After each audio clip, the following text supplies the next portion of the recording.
I think we are good to go. Let's check if the stream's ready because I have not done this in a long time.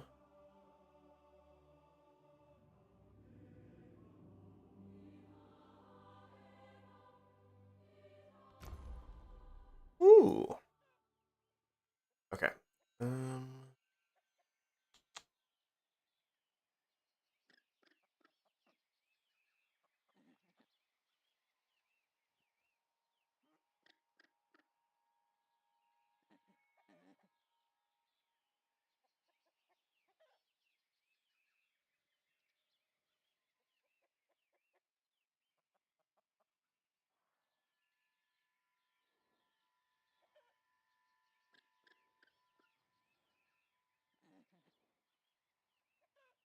I was just testing the audio to see if it actually went through. Okay.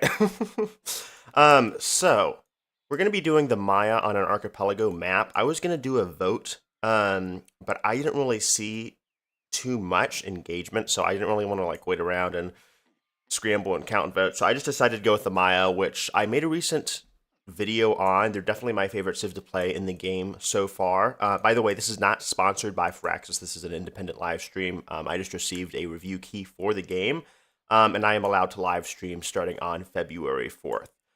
So with the Maya, we're going to be playing as Jose Rizal. I thought he'd be interesting because he was one of the few players who actually could not show off early on with Civ 7. And the Maya specifically get a really interesting bonus called the I almost called it the Palace of Itzamna. The Skies of Itzamna, which is plus 0.5 science for adjacent vegetated terrain, and then plus 30% production towards constructing Mundo Perdido, which is their unique wonder. It is very, very powerful and goes quite well with their kit. If you can snag it, which you usually can, the AI typically does not prioritize building it for whatever reason. So there's that. And then they also get the Jaguar Slayer, which is very, very powerful. I'll talk about that in a little bit. And the Hulche, which returns from Civ 6, and I think it was in Civ 5. So we'll see there. And then, of course, the Jalal, Kuna, and Uwaibilko, which we'll get into later as well. Now, for Jose Rizal, he has his Pambansang Bayani. So when he gains rewards from a narrative event, you also get additional culture and gold per age, which scales up. And then you have additional narrative events on top of that. Most leaders typically have additional narrative events, like Augustus, for example, will have Senate themed events where they're kind of themed around him being like a senator, or like there's like senatorial flavored events. It's difficult to explain. Basically, themed around their kind of like historical role as a leader. But what's really, really powerful about him is he's one of the few leaders that has bonuses specifically towards celebrations. And then on top of that, he also gains additional happiness towards celebrations. So not only does he party longer, but he also parties harder. So he is quite powerful, I would say. Probably one of the stronger leaders, just because celebrations can be so, so strong if you use them correctly. So this ivory is not vegetated, unfortunately. I think we might settle here off the water, which is unfortunate, but I want to maximize that science bonus, which is not really that much, but I'll kind of get into why the altar is so, so important here in a bit. Okay, my game is deciding not to load in. And then we'll go with the Jaguar Slayer. If you notice, unlike Civ 6, you do not actually start with a scout, so you have to build it out. However, it's always one turn. So you can also go for a warrior if you get an early unique that's really strong. But basically, always as the Maya, you want to be building that Jaguar Slayer out. Okay.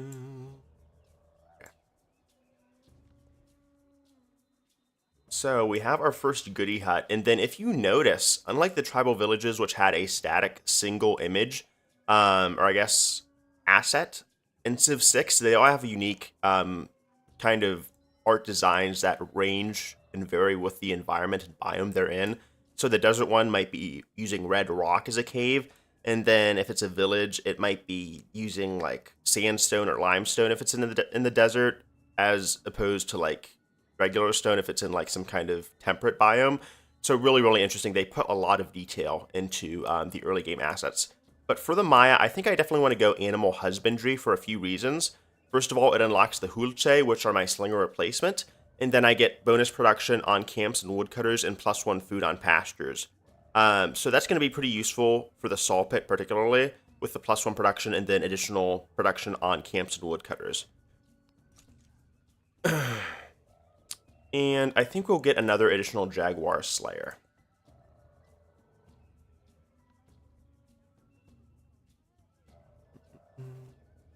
Our first narrative choice.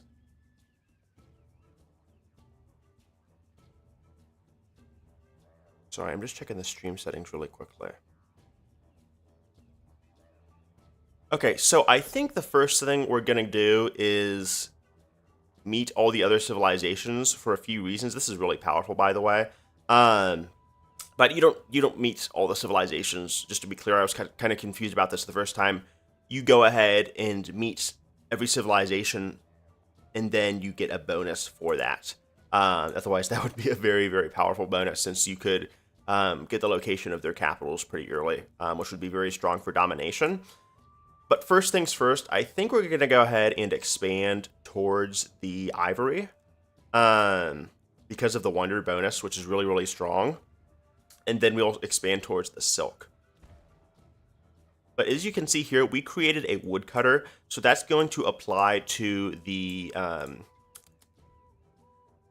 saw pit that we're going to create eventually. And the saw pit is ageless, so it is not one of the buildings that you replace as time progresses. So if you have a bad placement for it, that's going to stick with you to the rest of the game, since you cannot remove it. So it's a bit unintuitive, but when it says ageless, that basically means that it is there to stay.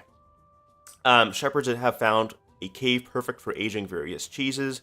Locals find their unique musk irresistible. Those in the capital will find them a pure delicacy. We're going to get the food and the science. I don't think the culture is as potent, I would say. And then there's another goodie hut right there. Perfect. But the science really on is super powerful, as well as the growth. As you can see there, we just got our third pop.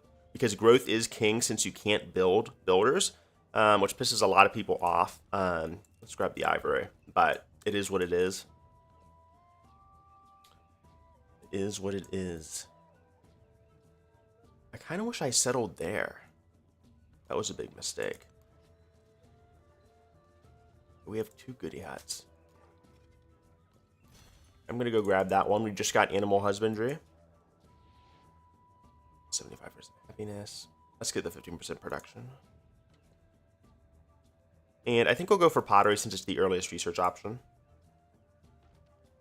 Okay, so we have our first choice. I'm going to go ahead and get the saw pit for that additional production, and I'm going to build it right next to the elephants.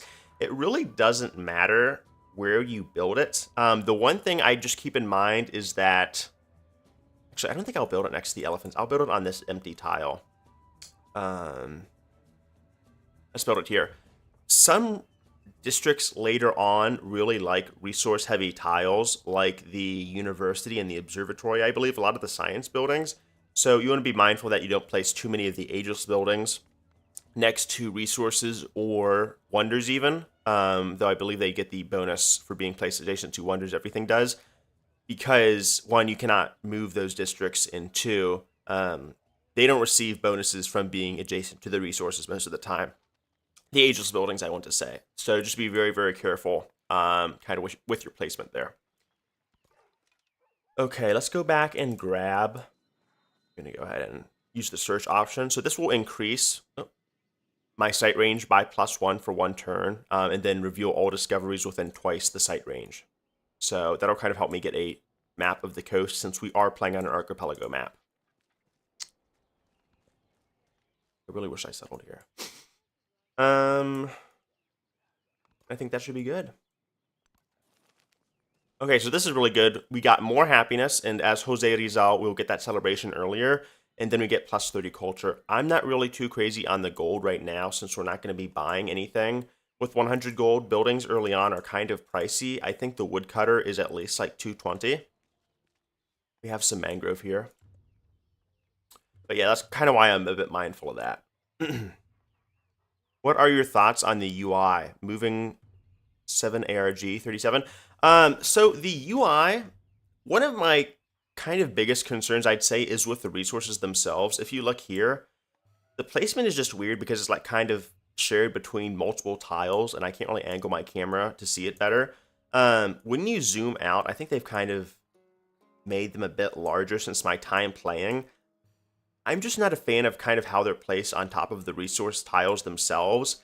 And I think the design for the art, if you just look back at Civ 6 and even Civ 5 maybe, it's a bit lackluster. The resources themselves are fine, but I'm not very impressed with them so far. The UI, though, I guess, kind of getting into it, it has improved since launch. Something Boistius said, because I was watching his review yesterday, and I completely agree. When your city takes damage, it has like the most basic ass health bar imaginable. It's like something out of Microsoft Paint. So I'm not sure where they were going with that. Also, the fact that when we were first playtesting the game, or getting, I guess, our footage in for reviews, you could not turn this palace off. So I was kind of complaining about it like an idiot, not knowing that the devs could actually turn it off. But I couldn't turn it off at the same time, and it was only something they recently added.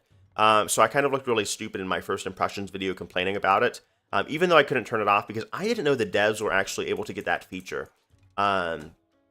Which makes sense, of course, they are able to. But they kind of explained it as like we could do it in our first impressions videos, but at least for me, I could not do that. But a later patch kind of cleared that up. Let me go. This is actually interesting. So Lords of Xibalba, I kind of explained this in my top 3 video, but super, super powerful because of the Jalal base happiness and then 1 culture for each adjacent wonder. And then you also gain Stealth to Lahulce and Jaguar Slayers, which makes them unrevealed unless a unit is 1 tile adjacent to them, I believe. And then you get Miracles of the Twins for the poison ability. So a very combat-forward kind of tradition, but very, very strong because with poison, if you slot that policy into your government, you are melting units. You also get Reign of Chalk, Ku'una, +4 science, +1 science for each adjacent wonder, and then +2 science if placed on vegetation. You'll notice for these tiles too, and it'll be the same when I place an urban district over it, they remain vegetated.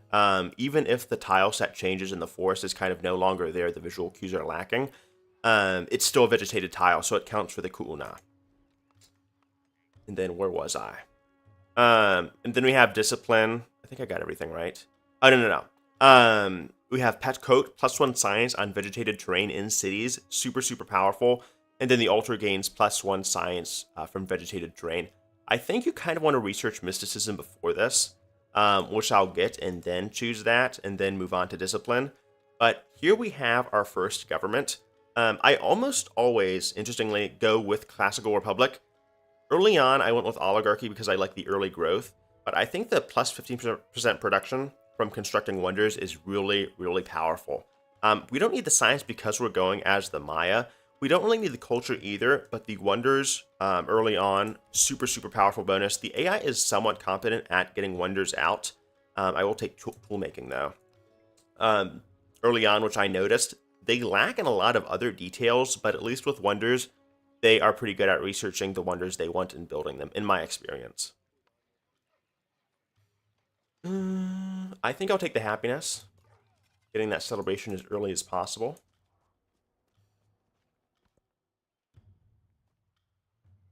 And then we're going to want to go ahead and explore. You can see my Jaguar trap is here, which basically slows and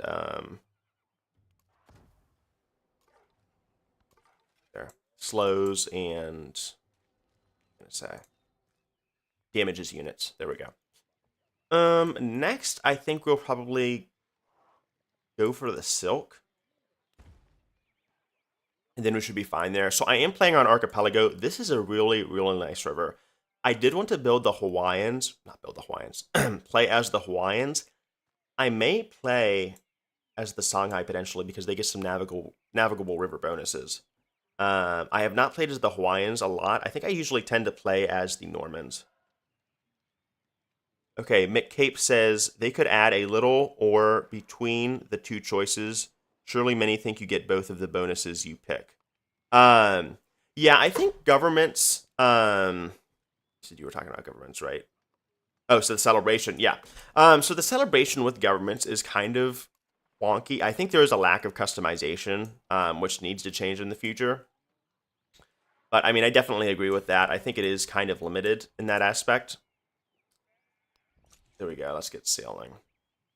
But no, I was always kind of put off by it just because it's a bit of a downgrade from Civ 6 with things like oligarchy, classical republic, and how much more detail they had with Berserk policy cards that they slotted. I think it required a lot more thinking, but at the same time, I'm only really critical towards the like very, I don't know, like narrow range of choices you have for the celebrations themselves. I think removing the policy card slots was ultimately a good thing. Um, which I might get into a bit later, by the time we make it to the exploration age or the discovery age. But it's just I think it was, in the dev's mind to just make it easier for players to, um, what's the word I'm looking for? I guess kind of adapt on the go and be flexible. So we found our first city state. Unfortunately, Assyria is not in the game. However, Assur is kind of as a stand-in as a, independent power. They're no longer called barbarians. But independent powers can be aggressive, as you see with Assur here. And they are very aggressive.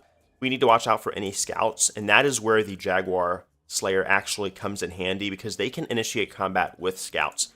Other scouts in the game cannot do this. So as the Jaguar Slayer, you have a really, really powerful, early option to kind of clear out those scouts and prevent them from finding your capital. Also, you can see here, we're getting +3 science, but we're getting 2 of that science from the adjacent, vegetation right here. Very, very nice. And our combat strength is actually pretty decent. You'll see here. We have the same melee strength as a warrior. So as the Maya, it's almost kind of a waste to go for early aggro, with warriors. But you can upgrade the warriors. You cannot upgrade those scouts. So that is something for consideration. I'm really liking this start. Down here, I'm not as confident. Just because there's only like 2 vegetation tiles. I'll probably settle on the watering hole or the oasis, which provides a freshwater adjacency bonus, kind of like in Civ 6. But over here is a bit more promising. Knowing my luck, we'll probably run into another Civ on the same island. Who knows? But we have another navigable river as well. I think this spot looks promising. All right. Let's grab that goodie hut. So, a temple complex has fallen into disrepair. Despite its residents' best effort, the foundations are too unstable, but the acolytes won't leave their shrine behind. Okay. I'm going to take the pop boost. 50 gold for 1 pop is absolutely worth it. That's pretty cheap. And then we can immediately grow onto the silk. That's going to be 2 food, 1 culture, 1 happiness. Super, super worth it. And then on top of that, we get plus 10% culture. So early on, not that powerful, but as time goes on, it'll stack up. And then I think after that, I'm going to go expand to the Cowlin, for the +2 food to the capital. Interestingly, and this is the case with a lot of resources, some of them will be less effective in the capital, but they'll be twice as strong in another settlement. So that's kind of why you want to get your, settlers out as early as possible. But another reason for that, and here is our first settler. I kind of need to finish exploring here. Let me go and search. But another reason they are so useful, I would say, is because you get gold, from production. So you want to convert, you don't want to convert, it's not an option, but you convert as much of that production as possible to gold when you found a settlement before upgrading it to a city. And then once you upgrade it to a city, that then becomes production. Okay, I actually need to take out Assur because if you notice, I cannot settle within 3 tiles, I believe, of a city-state, or camp, I would say. So that is kind of annoying. God, where do I want to settle then?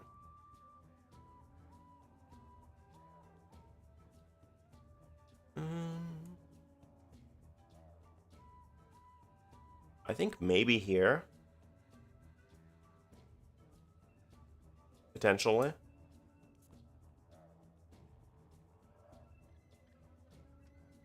Because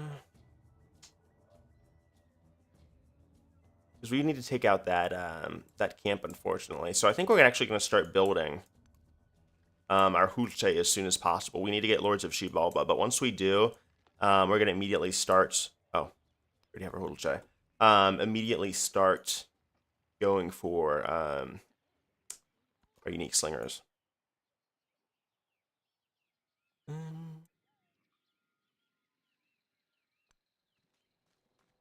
Let me search here. Okay, so we have some more vegetated terrain over here. That's good. One thing you do want to be careful, though, as the Maya, is that the mangrove is not vegetated. So when you build over it, you will not build a woodcutter, which is the rural tile for vegetated terrain. You will actually build a clay pit. And the reason that's important is for the Maya, that will not count towards your plus 0.5 science bonus for an adjacent city tile, nor will it count for the altar. So be very, very mindful of that. I'm going to go grab this tile real quick. And we'll actually convert this into a gypsum resource. There are a few of these, which is pretty interesting, where you actually get the option to kind of, I wouldn't say buy out, but create a new resource. You just want to be very careful not to do that in distant lands, because that'll actually be buffing your opponents, assuming you do not settle that tile, which is interesting.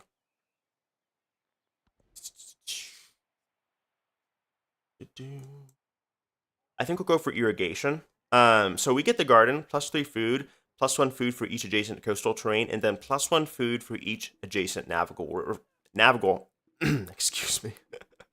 I woke up a bit early this morning. Navigable river terrain tile. So with this, we'd actually be getting plus 4, which is super, super powerful. And then, of course, a plus 1 settlement limit. So that's going to be useful. Not too relevant right now because we want to clear out this tribe real quick. And then also we get the Hanging Gardens. The Hanging Gardens received a very small buff compared to Civ 6. In Civ 6, they were kind of mid, to use my best vocabulary. But you get plus 1 food on farms in the settlement, which is a huge buff comparatively.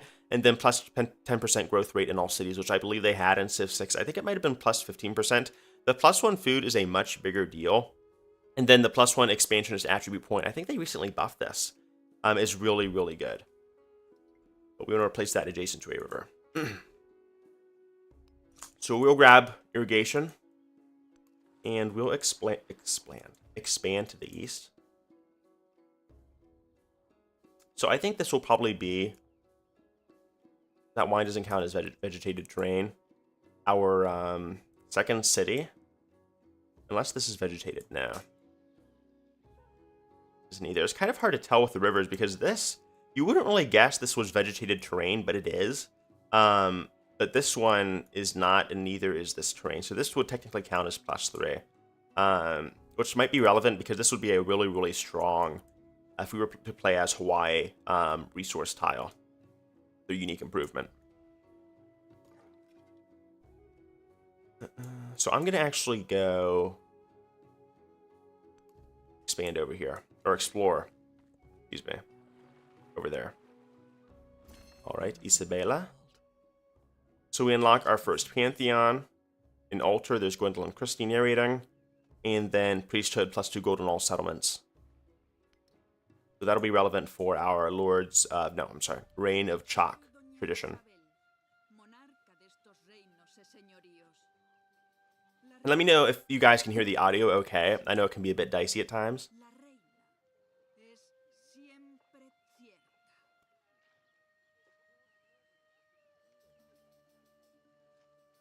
Okay, so we have several options.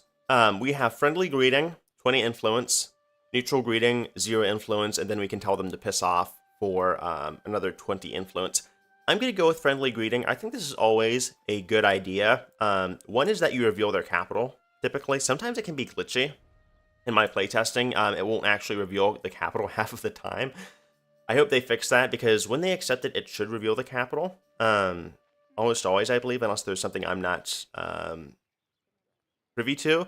But one of the reasons for this is because you want to get a cultural exchange as soon as possible, which is really, really strong for your Civ. It does give them the option to accept this and get the same bonus, but basically, +4 culture per turn, very, very good for unlocking early traditions if you need to, like the Maya. And then the other leader will receive +2 per turn. But if you both support it, I'm sorry. Excuse me. If you both support it, you receive +6 culture per turn. So supporting it means she has to spend the same amount of influence to get the cultural exchange bonuses. And then accepting it means I'm spending the influence, but she is spending 0 influence on it. And this will last for 15 turns. And it'll also increase our relationship. So you can see here, there's the first meet, but next turn it should apply the positive bonus. Okay, and here is also our first event. An Egyptian man shows Dr. Rizal how to apply black coal above the eyes and green below to protect against sickness. Later, he learns exactly how much a cow is worth. I like this little stand we have here. Let's grab that culture. And I think we'll go for Reign of Chalk almost immediately. Okay, so here's our first Pantheon. We have a lot of options. You want to go for Mysticism fairly early just because the AI will research it almost immediately.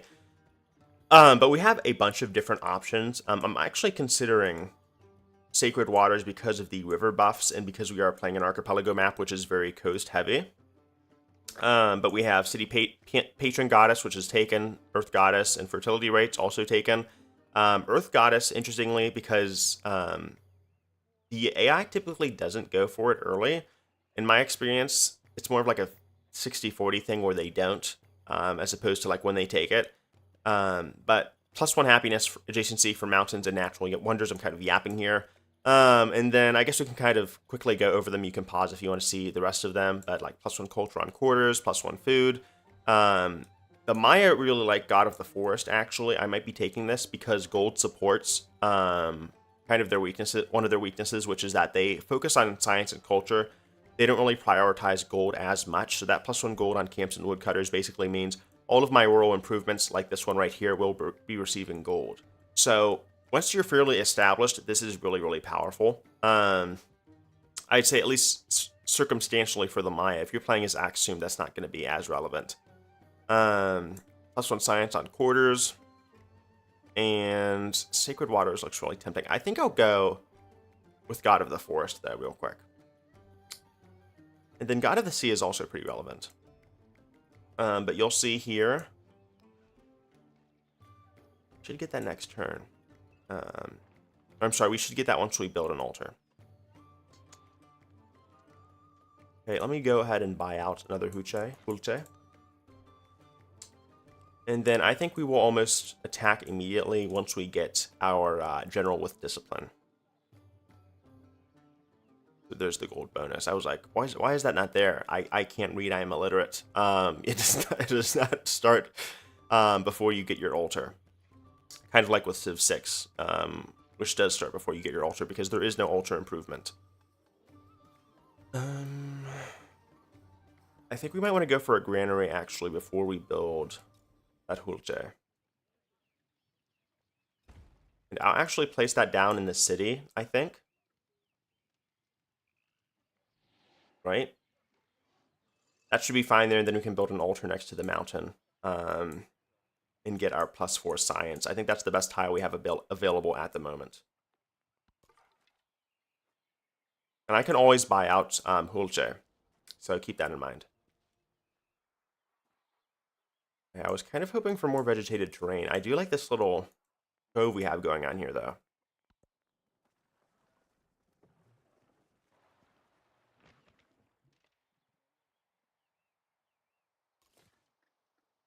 I think we'll settle here.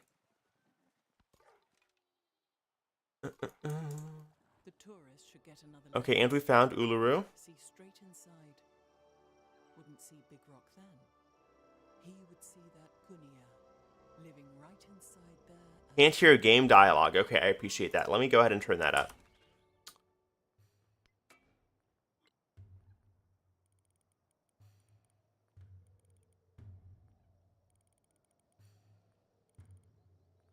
Sorry about that. Okay, let me know if you can hear that and if that's not too loud. Oh, hopefully that works.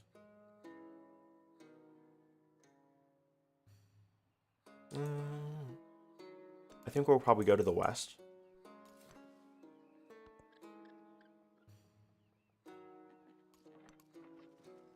Okay, that confirms my suspicions. It's just basically coast over there.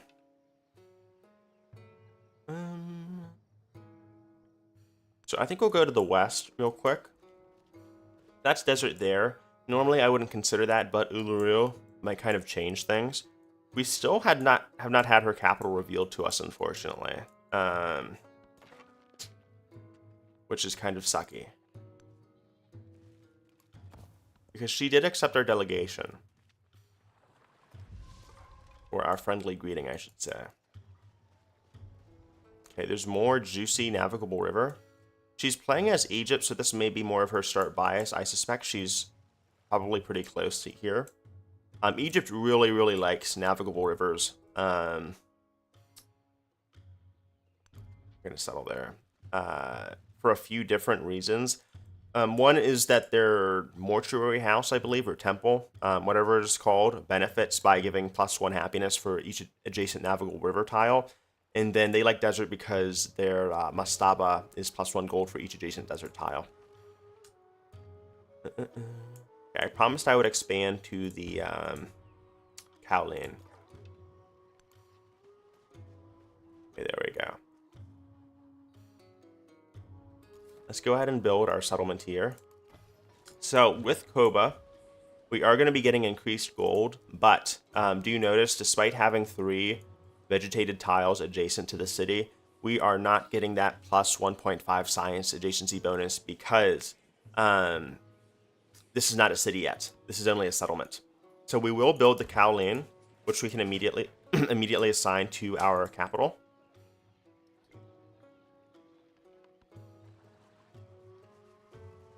My dog is trying to get up on my bed. I apologize.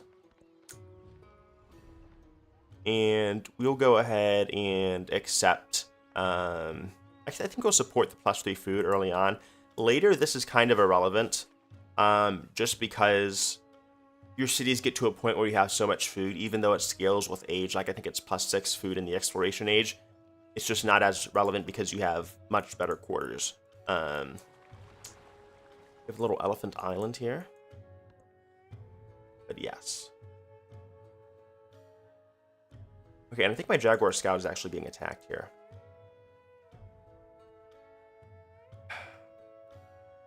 We're going to have to fall back real quick. I'm going to go ahead and send you, I guess, over here. That's a bit unfortunate. And then I think I'm going to start advancing my Hulce across the river. Okay, so they've already actually found my settlement, looks like. They're starting to send their guys southwards, which is a bit worrisome. Okay, now, he's just, never mind, he's just exploring.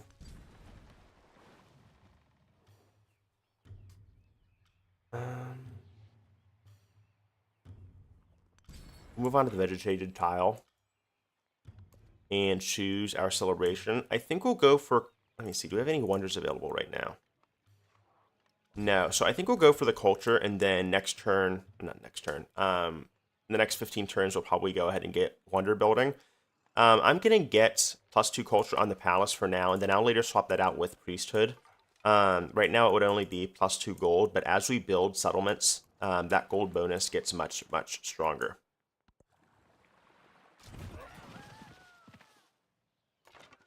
You did a ton of damage, sir. I'm just trying to find a good angle to kind of hit this guy. We're going to expand towards the camels. The camels are super, super good because they are, I think, the only resource in the game that increases your resource slot capacity. So when you go into resources, you'll see here, there's the plus icon for resources to slot in. But if I had the camel, for example, I would get 2 more resources, I believe, resource slots. So super, super powerful if you can use it correctly.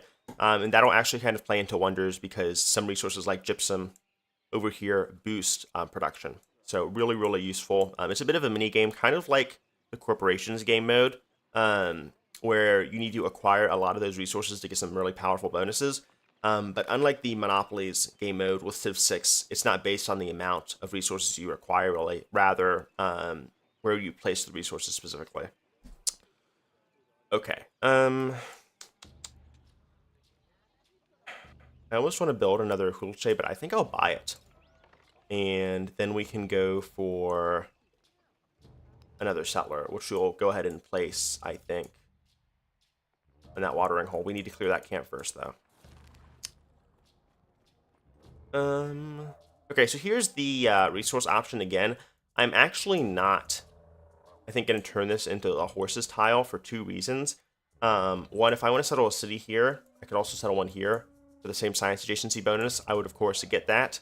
But two, I kind of want that food for my pop growth in the capital.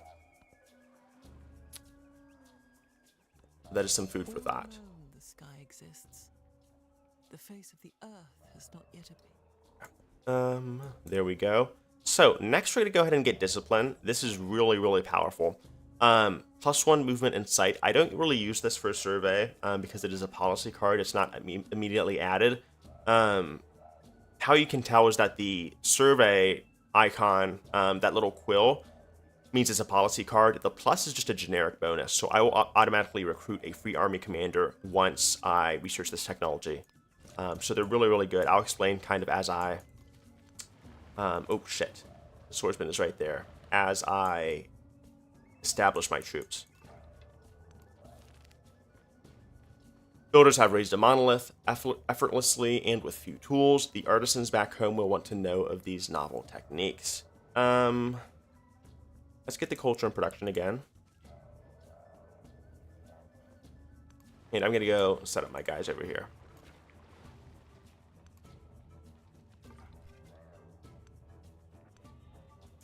There we go. Okay, this is a pretty decent island. We have hides here. Interesting because they only really spawn in flat tundra. So there are a lot of resource-specific goods. For the desert, for example, are dates. I don't see any here, but dates are also really, really good. Because they're, I think, like +3 food and 1 happiness. Something along those lines. So very relevant if you can use them.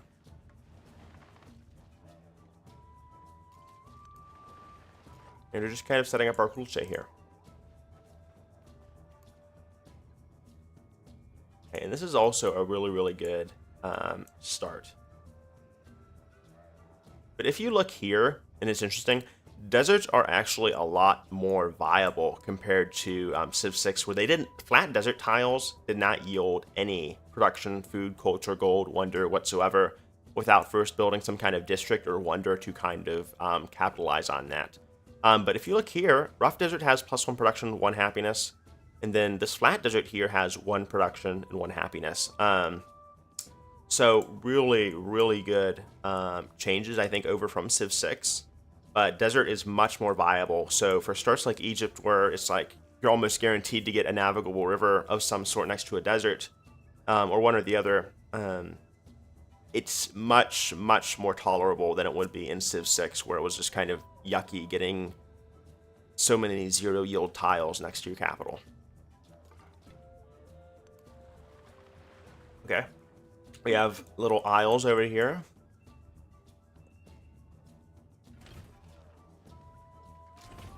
Oh no. Okay.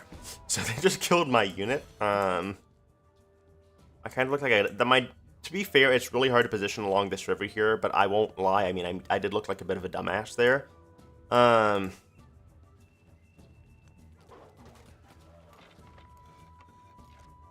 I think we'd immediately die if we stayed on that tile. So I'm going to move over to the vegetated terrain. And we have a new event. Let me go close my door real quick.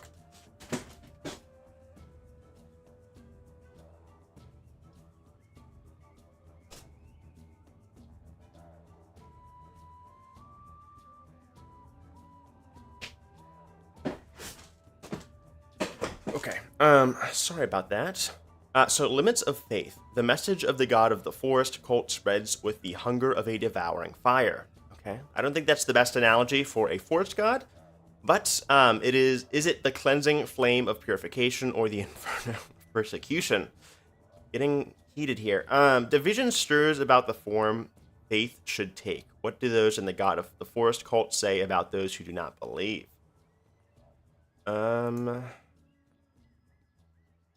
just got our celebration, so I guess the god of the forest is going to be a bit demanding when it comes to when it comes to worship. Let's go for the wine here. I don't need the camels just yet. Wine is really good with Jose Rizal. +2 happiness in the capital and +10% production or culture. Excuse me, +10% culture when in a celebration. Well, if you look at Jose Rizal's bonuses, like we talked about a bit earlier, his celebrations last 50% longer. So that happiness is also going to go a long way too. But we're going to get much more culture out of that wine resource. So wine, really, really powerful to have. We unfortunately do not have that many wine tiles, but that's not going to be an issue as I'll get into once we get the exploration age, because resources do change their bonuses, which can kind of be annoying to track, but it is something that definitely happens. Okay. Let's get... Pyramids would be really good, but we do not have a desert tile to place it on, which is unfortunate. Right? Because you need desert... Yeah, they have a very specific adjacency requirement. Otherwise, this would be an amazing city with the pyramids in mind. Not that it's not a good city already, but that is some food for thought. I think we're going to take writing for the Great Stele, which I'll get to if I can build it in time.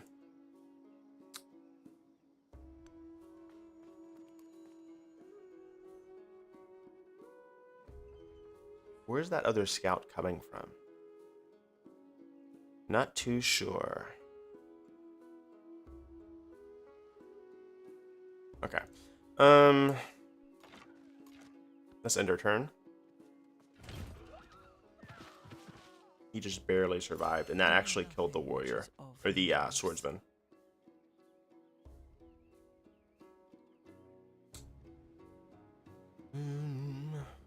Scouts. We already discussed that. So let's attack with our Hulche here. He should survive being attacked by the warrior. I'm going to retreat with this guy, though, because he will definitely die to a warrior. And she is actually denouncing us. Which is certainly interesting because I'm actually nowhere near her capital. And this is actually a really, really nice choke point. So if she decides to go for early warfare, that could be quite consequential for her, I would imagine. I'm trying to think where I would build my second city here. Hold on real quick. Let me adjust this.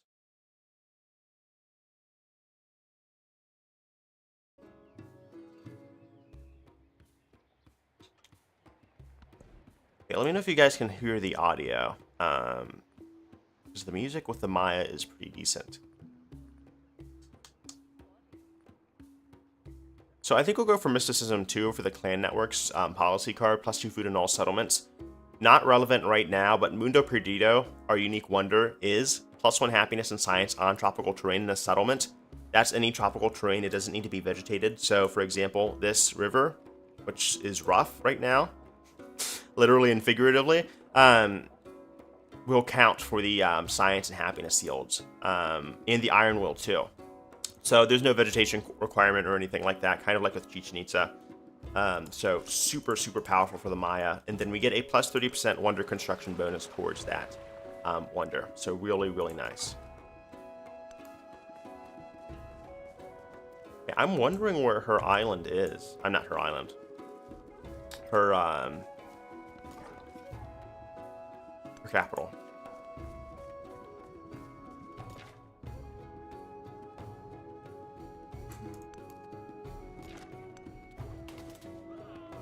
So I want to move my commander over here as soon as possible because I get experience for my adjacent units that attack other units.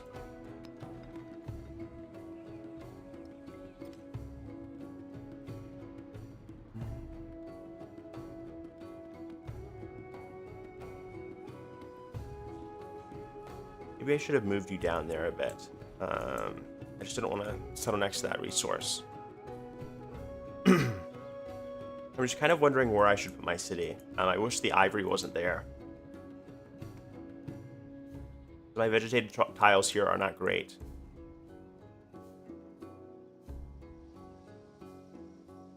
This is a pretty decent tile.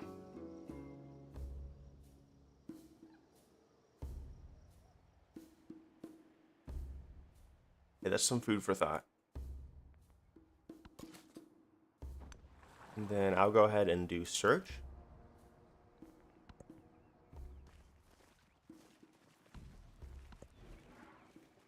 Okay, I think with kind of time on the mind, we're going to go and build our altar for that +5 science here.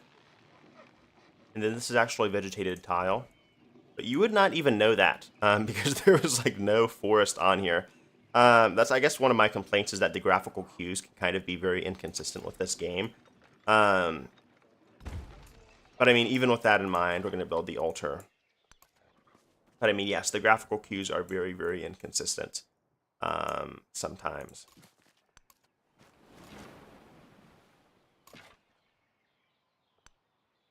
Back up.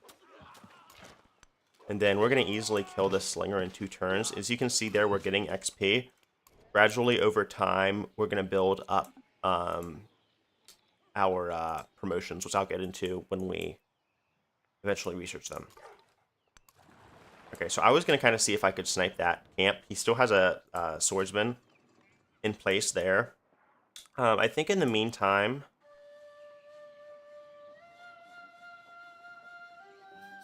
we build on the oasis.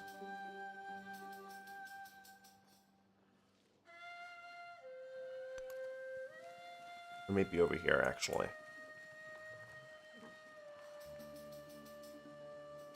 I think we'll build over here, because I don't want my tiles overlapping too much with my other city.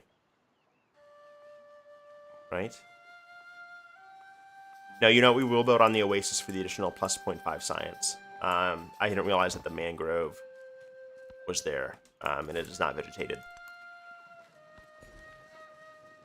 Okay, so let's go ahead and get that wine. Super powerful. And there is her capital. Okay. Still unsure why she denounced me. Kind of a weird move from her. But you do you. She's like a light year away. We do have an independent power there, which seems to be growing at the moment. It looks like they are friendly. Just looking at... I don't know, maybe they could be aggressive. I guess them expanding is kind of a good sign.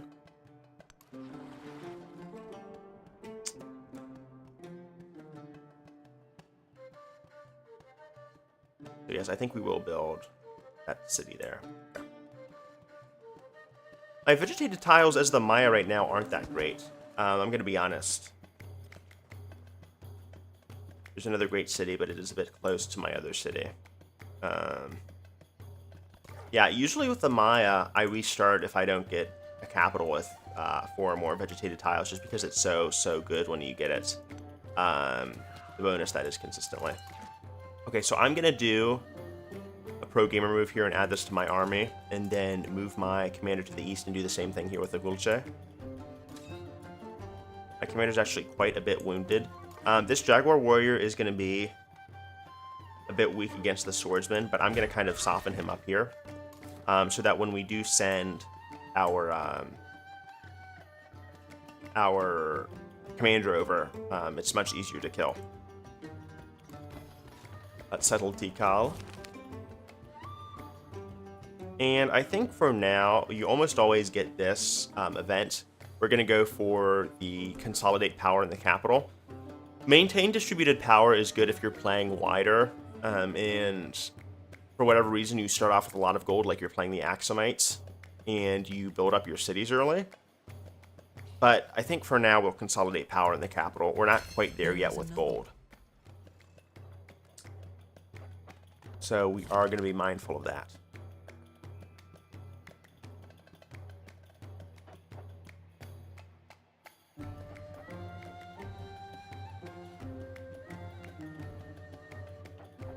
It looks like the audio is working.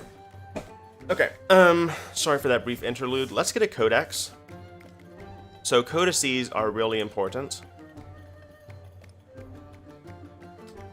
Because they are relevant for science victories, quote-unquote victories. Not really a victory, but it's like a milestone. Excuse me. Taking a sip of water there. A milestone for the Antiquity age. So you want to basically get as many codices as possible. And then you get rewards kind of as you scale your codices upward. Science early on is kind of boring. A lot of these victories are outside of like maybe military. I think Wonder is also interesting, but it's basically building as many wonders as possible. As you can see with Pax Imperatoria, we have 3 settlements right now. I should say towns. Settlements is the catch-all term, but we have wonders there, and then we have Silk Roads, which ties into the economic victory, which is new with Civ 7. Civ 6 did not have an econ victory, but 20 resources to your settlements, fairly generic. But once we get the research, I'll kind of once we do the research for my mind is skipping here. Do the research for merchants and get one, which I think is with Code of Law. You should be good to go. Okay. There it is, Code of Laws. So we'll get a merchant right there. I'm going to go for Lords of Shibalba so I can get my unique district off as soon as possible. You can see we're currently building an altar right there. And then with Koba, I'm going to save up some gold to upgrade them.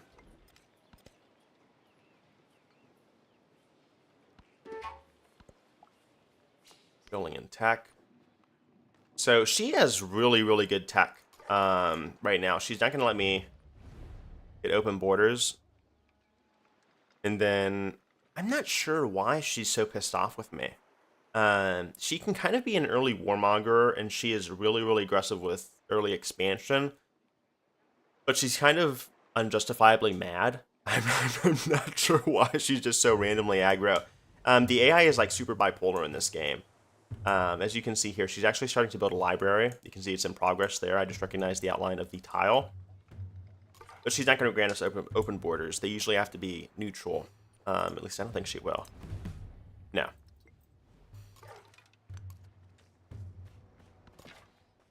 But, yeah.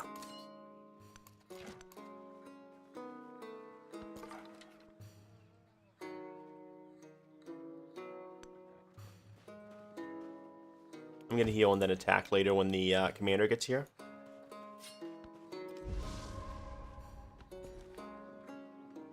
And then we'll get the Kowloon. And then that'll be another +2 food to our capital, which is super, super good for our growth. Okay, is she sending people over here? If so, I think she's in for a rude awakening.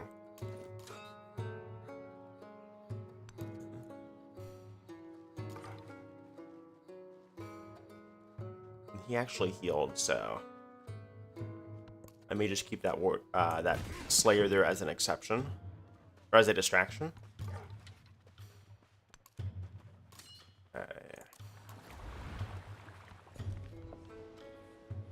And then let's grab the cotton, +2 food, +2 production. Generally a very, very consistent resource. Let's start grabbing the happiness for our next celebration, and then I'm going to assign the cotton to our capital. That increased production is really going to help us get our early buildings sped up. And then I said I would save some gold for early purchases. I think I'm just going to go ahead and grab another Hulje.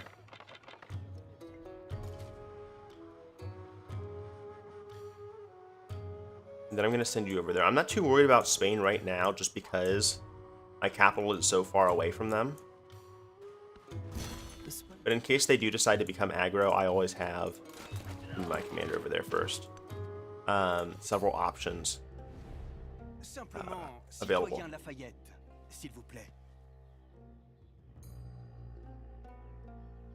Okay, so we've met Lafayette. Interestingly, the French have two picks, or options, I should say, for leader. They have Lafayette, and then they have Napoleon. So, both fairly war-focused. I guess Lafayette's the more peaceful option. He gets combat strength buffs, but he has the really interesting reform. I'm going to be friendly. Unique. Which basically increases his social policy slots by 1 permanently after he does each reform. You can see here, Hero of Two Worlds.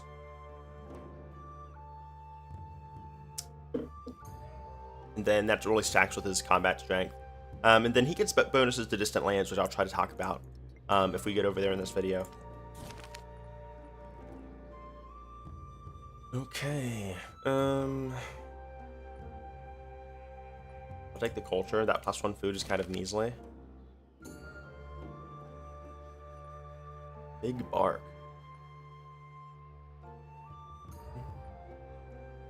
Let's go ahead and rush Reign of Lords of Xibalba.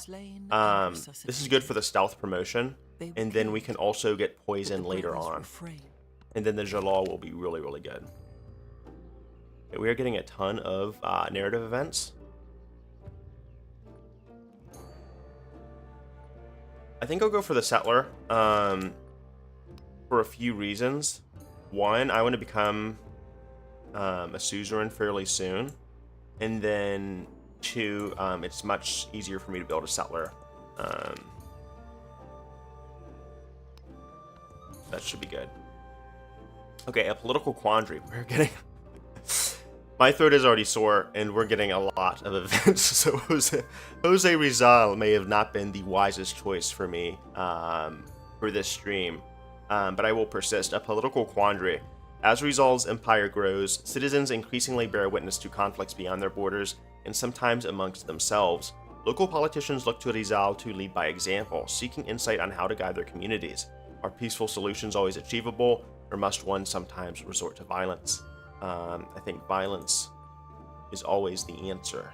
But we'll go for dignity, just because I don't need to build another Hulche. I just built one, or bought one out.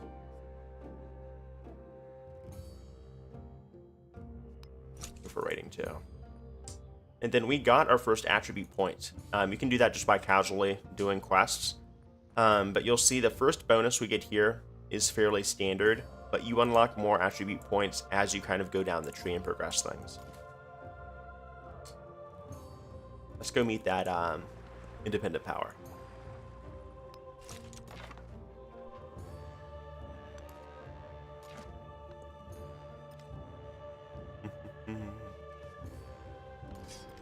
Okay, so we're going to attack the swordsman right there. I think that he'll probably kill our Hulche, but that's fine as I'm sending one more over as a reinforcement. And then I think we're going to try to rush Mundo Perdido. Let me get the settler out first. Let me get a brickyard first, actually.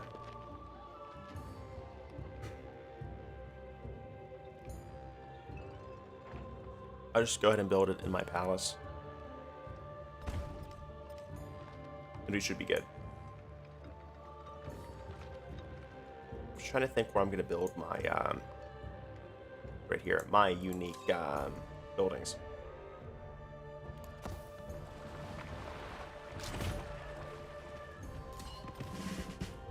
Okay, so we have our first promotion for our commander. Usually I almost always take Assault, and I think I'll do that here. Assault and Bastion are usually my first go-tos. I don't really mess with the other 3, typically, but they kind of do other things like buffing your city's growth.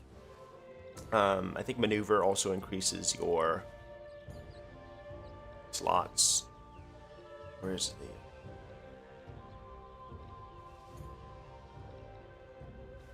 Was it? One of them increases, I think it might be logistics, right? Yes, 2 unit slots. Increases how many you have available. If you look at the commander right here, I only have 4 at the moment. Once I research that, or unlock it, I should say. Let me do Cultural Festival. But once I do that, my armies are much, much better.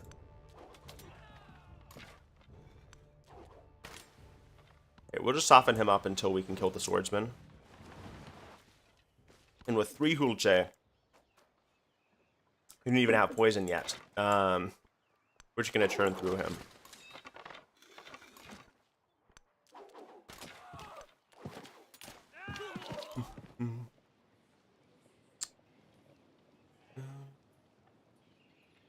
I don't need the cav buff right now.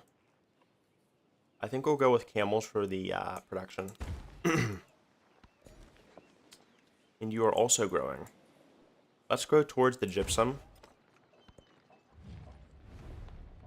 Okay, she really hates me for whatever reason. And I think that's kind of why we need to hurry up and settle that.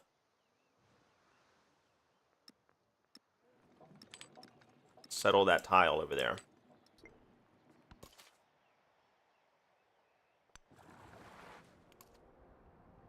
Okay, we'll search. There's another city-state or independent power over there. And I may want to settle one of these islands as well. That's some food for thought. Because that is a +4, and we love our +4 bonuses. I'm just trying to think.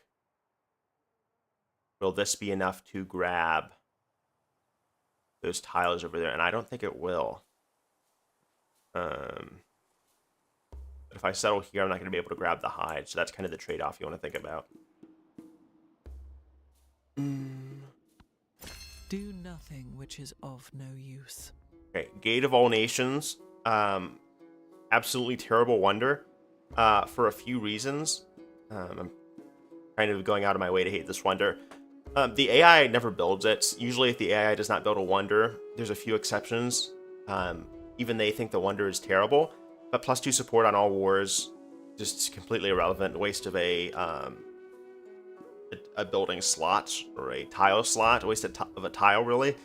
It's just a very, very bad wonder. Maybe the worst, one of the worst wonders in the game. I just hate it. I haven't really seen any particular use for it, unless you're like being super, super aggressive early on and you like to declare a ton of surprise wars, which sets you at a negative or support early on.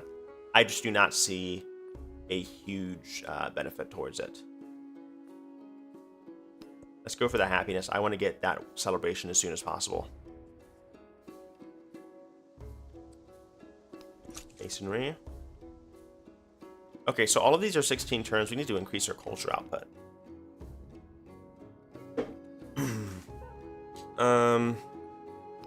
We need that merchant. And then we'll grab that wonder production. So we have pet coat. I will absolutely grab that. I'm also going to grab +2 food on all settlements and then +2 gold on all settlements.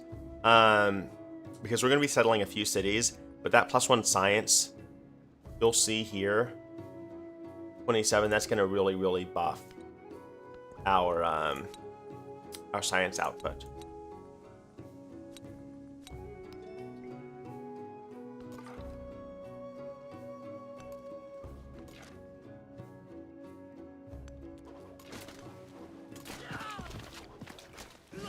We have one more turn. And then we are farming. I should have moved my commander over here. That was actually a big mistake. We are farming XP here. Grab Storm. And then he's sitting there like an idiot, trying to fortify and recover health. That's not going to help you, buddy.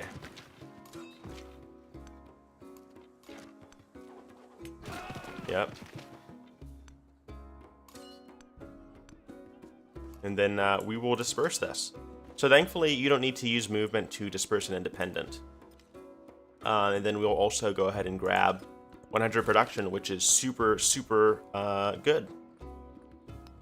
We'll grab culture because our civic research is a bit behind. And we're going to go ahead and pump out a settler to settle this watering hole. Okay, another hostile independent power. We just had a celebration. We do not need that happiness. And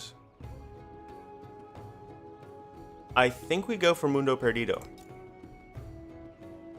almost immediately. I'm going to go ahead and build it on the vegetated terrain here. You know what? I'll build it right here. Which isn't great. It's not exactly this hard as this. Just I'm not playing too like competitively here though, because this mountain in the resource here is not getting the bonus. But I'll put it here for. Do I want to undo that? That was kind of a dumb mistake. I'll just put it there for my 4 adjacent tiles here.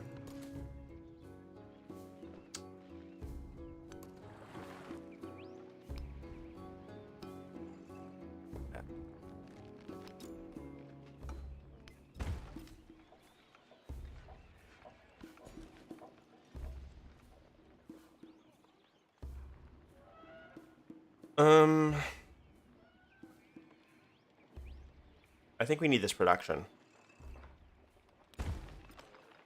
So I'll go ahead and build out that woodcutter. The reason why I haven't developed the iron yet is because I am kind of going heavy on the ranged units right now, and I don't really see a need to build warriors just yet.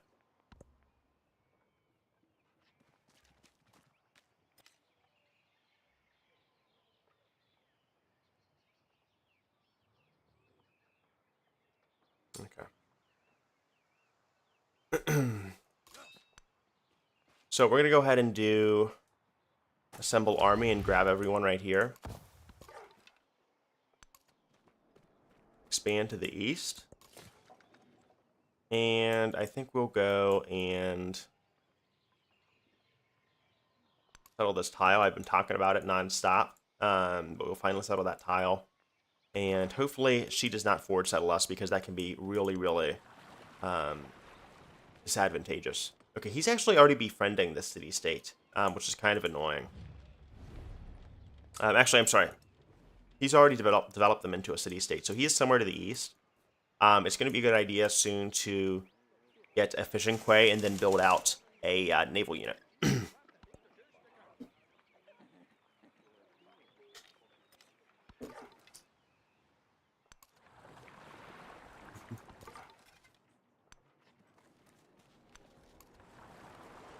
So we actually have a long little isthmus kind of connecting our 2 continents. This is supposedly an archipelago map, but it's more like one very large continent connected by thin strips of land. So I'm not too sure about archipelago here. It's a bit of a misnomer.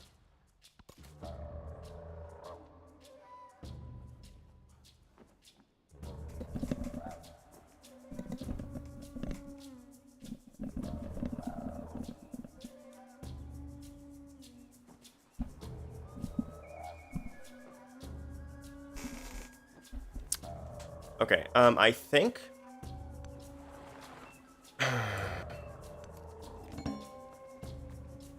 we want to see if there's any good spots we can snipe.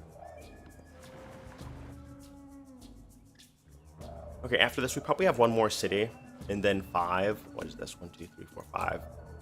Should be satisfactory. We might settle an additional city here, but Isabella's capital of Wasset is right there, so I think we should be fine on that front. Let me turn down the music just a tiny bit.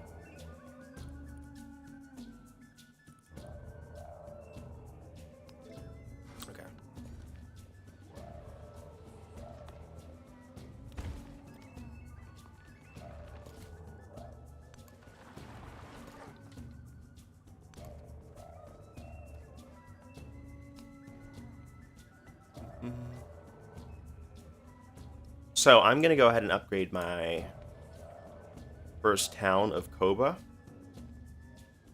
Let's go ahead and do that. So I'll convert it to city, plus 400 gold, or minus 400 gold. And then we immediately unlock a production queue. It is no longer producing gold. However, it is much, much more useful to us because now it can produce our unique quarter. If you are playing as Augustus, however, interesting to note, you do get the option to buy out your unique buildings despite it still being a settlement or a town. So that is something to keep in mind. He's super powerful because of that, and he's super, super versatile because you can basically plop down unique buildings anywhere without having to worry about spending that initial gold cost. And then his buyout options are cheaper too. So he synergizes really, really well with a lot of civs. and he's overall a pretty fun leader to play with.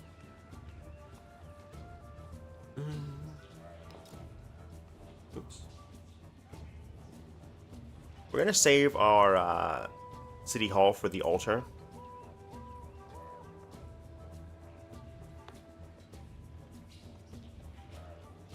And then I think we'll probably build our garden first. And then we can also put the granary down there if we want to.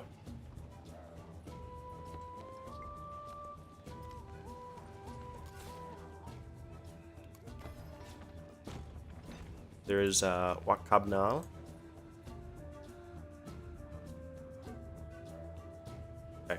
Let's start growing towards the gypsum. The reason why I like it so much is that it is that +2 production to the capital and then +4 production to any other city. So it's going to be really, really useful, relevant.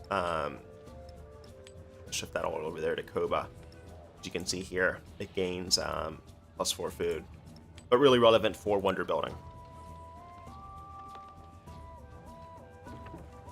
We cut our pop growth nearly in half with that action.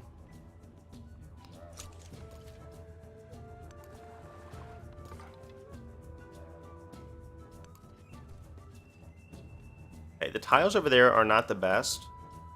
Even though desert is better, I still try to avoid it just because it at least is the Maya.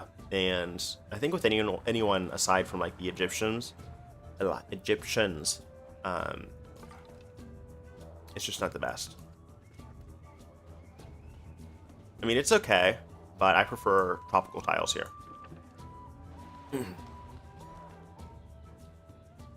Let's get this.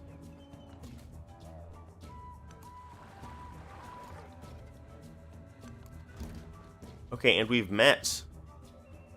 And you can see in the icon, depending on their relationship status with me, it changes. And Isabel is like, I don't know if she's mewing, but she's like she's giving me some kind of death stare. Okay.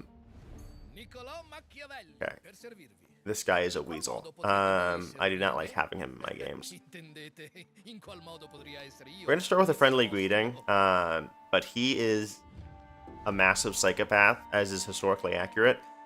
+3 influence per age seems normal, but 50 gold per age when your diplomatic action proposals are accepted, or 100 gold when they are rejected. So if you are farming influence and you have a ton of city-states and you're playing as Greece, like he is, or Rome, just have someone that pisses you off, denounce them, make sure they hate you, and then give them a bunch of like proposals that they'll automatically reject, and you farm gold like crazy. And then he ignores relationship requirements for declaring formal wars. And the city-state leverage is also super powerful. He's just an asshole. I don't know how to explain it. He reminds me of Montezuma in that he has almost an early aggro approach, but he's different in that you can still have some friends with him. Almost as Montezuma in Civ 6, you almost always want to like kill your neighbor. I think Machiavelli does better like having a peaceful start in Antiquity and then being super aggro in the Discovery Age.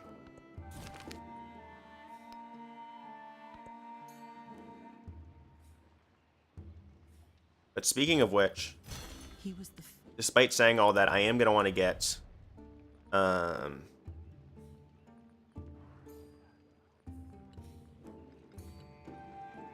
see everyone, not everyone. I guess he's only Lafayette hates him, but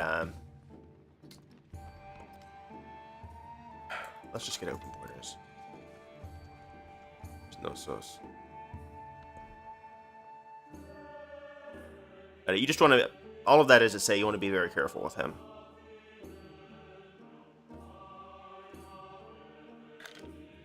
Okay, we don't need happiness. We don't need these. Well, we do need happiness, but we don't need it right now. We don't need military units at the moment. Barracks are nice to have, but I think currency is what we want to prioritize right now because of the +1 specialist limit, and I'll get to that when we unlock this tech. The bath is also super useful. It is one of the early Antiquity age improvements or buildings you can build on top of a navigable river, next to like the ancient bridge and the fishing quay. And market is super good too. So we will get that. And we're going to build another settler, I think, after Mundo is finished. And then we'll build the Kuna and the Jalal. But yeah, definitely a big thanks to Fraxis for giving us this key early. Let me know what you guys think so far of the game, whether or not you'll be buying it day one. I'm going to try to have a review out, I think, by Friday if I can get to it. Get off my ass and actually finish writing the script. But making videos in general, because I've been doing For Extraordinaire for like 4+ years, which is kind of crazy to think about. The time has passed by tremendously quickly. An eye for an Dare I eye, say I'm getting a slightly tooth older. for a tooth. But Civ 7, I think, in general, has definitely changed a lot from Civ 6. But I think people were expecting it to change a bit more. It almost feels like Civ 5.5, if I could kind of give you a summary after, like, my 80 to 90 hours of gameplay. In a lot of ways. In the good and the bad, too. But one thing I will say is that I was initially a lot more hostile to the happiness system. Right now, it plays more like something that's in the background, which I'm fine with. But I thought I hate it a lot more than I actually do. Which is kind of funny.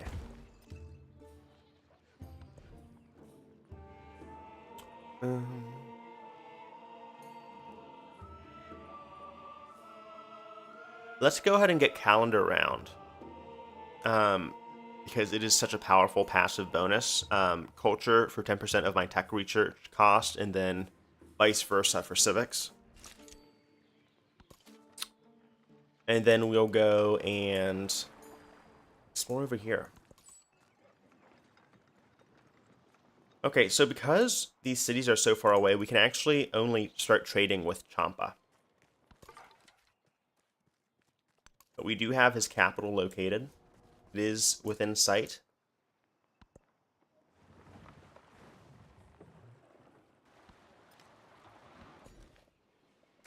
And we're going to get gypsum.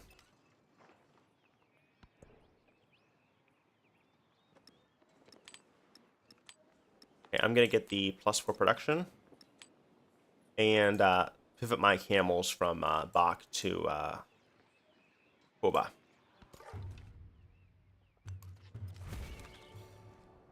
And man, that starts. Oof.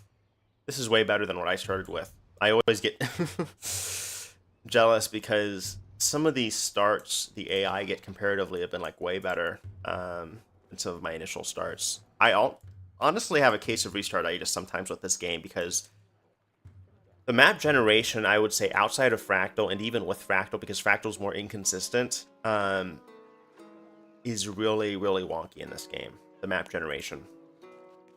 Really, really wonky. My light is great. That's something that you just have to deal with. I am the path and the foothold of the people, because my eyes are of metal, while my teeth glitter with jewels.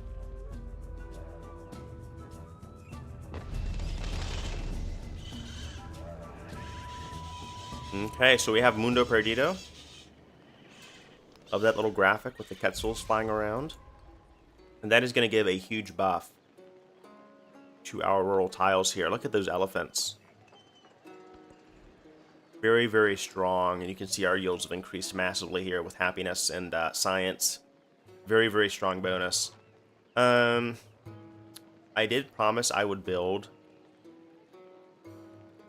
the settler, which I think I'll still do. And then once we get to our Kuna, we should really, really start kicking Isabella's ass here.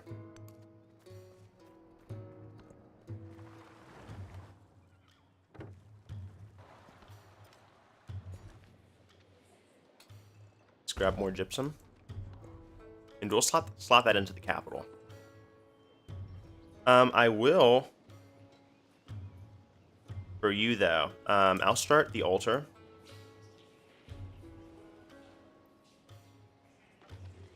I think on our city.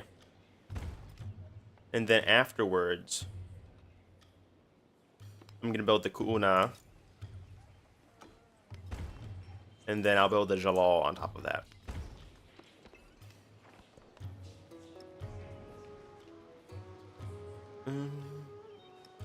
Let's slot that to Koba. And then you can see we completed our milestone here for economic. So, create a trade route. The first point you'll score towards the Silk Road's economic legacy of the Antiquity Age. And then, on top of that, we've also slotted in a number of our resources, which automatically unlocks that economic legacy point.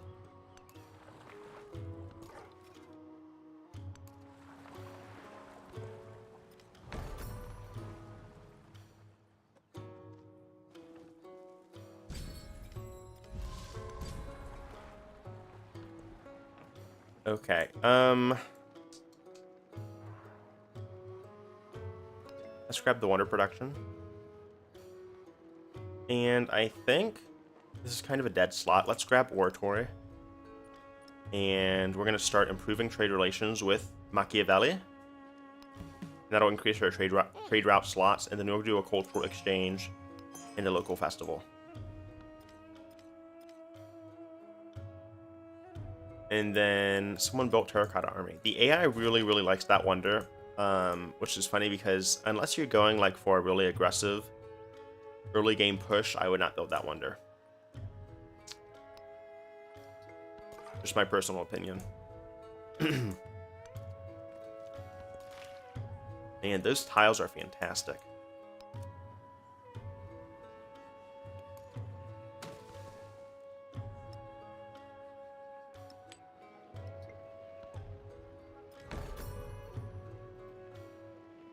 Gate of All Nations.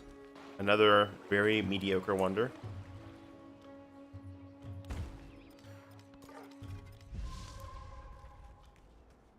Man, I love that. I'm almost tempted to snipe that with the city. Love those vegetated tile placements. Okay, so I'm thinking for the city. Either here, which means we would probably have to take out this city, which is under his production, which would mean a war. Or we put it someplace like here, which would mean no fresh water. Which is kind of an issue. It's kind of an issue.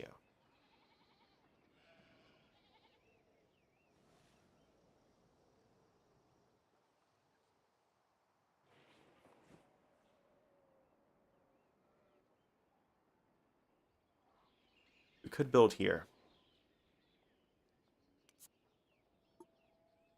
Yeah, we could build there. I think I might do that. Okay. And we have even more land down to the south. I think one of my initial complaints with the map gen isn't necessarily that it's like bad. I think the features it puts. Now that I am old, I know that it I like is. Gwendolyn Christie finished. I think the features that it initially like puts across the map are like really good, but the like outline of the maps themselves tend to like be mainly like blob-ish. I'd say like it's like very uncontinent-like. Like if you look at like our actual continents, you can see we have far more peninsulas, and like abnormal formations and like ridges to the map, I guess you could say. It looks a lot more dynamic, whereas with Civ 7 it's like this like blob, like it's like this roughly drawn circle a lot of the times with the continent, or they look like Germany's outline. I guess that could be the best way I could explain it. And it's like this very like oblong, like misformed shape sometimes, like continents plus. It's just very awkward. Oh, but yeah. Aside from that, like the actual filling, like the content inside, like the continents that are generated is pretty decent.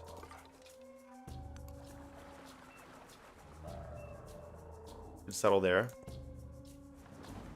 I'm almost tempted to play wide, quite frankly.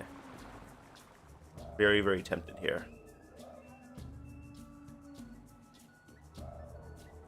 Like, excruciatingly tempted here.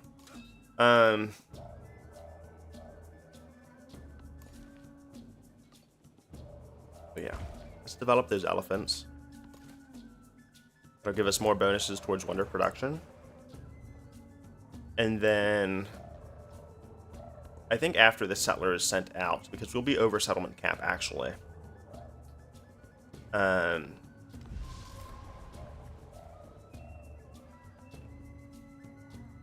Yeah, we'll go and put something down there. Okay, so for this, we have our first specialist unlock. I'm going to immediately plop it down in the city for the plus 3.5 science on top of the culture. And then our Ku'una will be down fairly soon. Okay. Let's get the Ku'una out.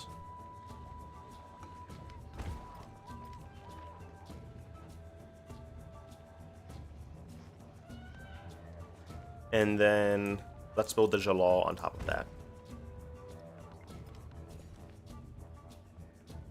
Look at these, oh, beautiful yields. I'm going to build on the gold first, actually, because of the 20% gold towards purchasing buildings. Super useful for my buyouts. And then I think I'll actually upgrade you.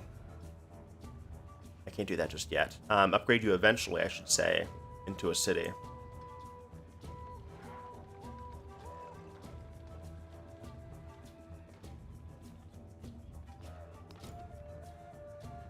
Get a salt pit over here. Go to Brickyard. And then on this adjacent tile, because urban tiles must be built adjacent to urban tiles, I will build an altar. I think. Because I don't own this tile with that city.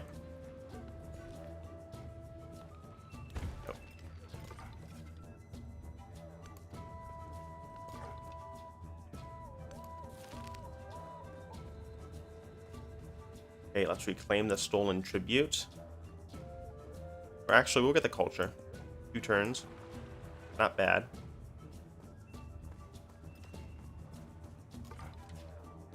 And then I'll start exploring southwards. This is actually, I think, my second time playing on Archipelago. Really, really underrated map design. My only complaint is that the Archipelago itself is questionably Archipelago. If I had to make a parallel to Civ 6, it'd be more like the Seven Lakes. If any of you have played that before, not very island themed. Kind of a bit dodgy. Okay, hey, what's your opinion on the lack of TITs in this game? Tooltips and tooltips. I refuse to call them nested tooltips. Hello, Bruno. Yeah, good morning. Nice to see you on stream. I think... Let me just open the city here real quick. It is a bit of a clusterfuck. I'm not going to sugarcoat it. With the clustered tooltips, as you refer to them as. I just wish... And here's my kind of complaints. I wish if you clicked on gold or on the respected resource, you could just immediately get, brought to the respective improvement or building. It's you have to do so much digging through the clustered tooltips that it's a clusterfuck, right? I mean, there's so much you have to click through, and it reminds me a bit of early Stellaris, where the UI was super hostile and unfriendly, and they buried everything beneath 7 different resource icons. Really, really hostile. And like, look how much I have to dig to get like my happiness, right? Like I have to open the city menu. I have to go to my ledger here, and then I can see my happiness status. Like, I mean, even if you hover over here or hover over the happiness icon, it's just 18 happiness. I don't get like the actual like happy status, or like the, I forget the other statuses for the happiness levels, but I can't get that. I can't get that info unless I like dig really deep into the menu here. And then you can see the food per turn and everything, but it's like you have to dig so far to see individual yields here, like with the buildings and stuff. Like it is like, that's like 4 different actions or clicks I have to go through to get all of this info. I should be able to see like from a tab here that maybe says like current buildings or something, or like some quick like additional tooltip like the ledger. And I really dislike how like off-centered these yields are. I think they should be probably like shifted slightly to the left. There needs to be some kind of icon or something that makes it easier for you to kind of shift over and quickly see your current like buildings and things like that. But that's kind of like my just individual ramblings on the matter. I'm sure a lot of people feel somewhat similarly. It's not like my top complaint about the game. I think my top complaint would probably be that the discovery age, I keep saying exploration age from Civ 6. The discovery age is really, really wonky with AI settlement. And then, I guess, with that in mind, AI settlement, we haven't seen too much of it this game, I think, because I've been lucky enough to spawn in a fairly secluded location. But AI settlement is really, really, really bad. I may get into that later if I can, like, get a few different examples. But, oh my god. Ugh. Really, really rough. I thought that money. We get gain a codex there.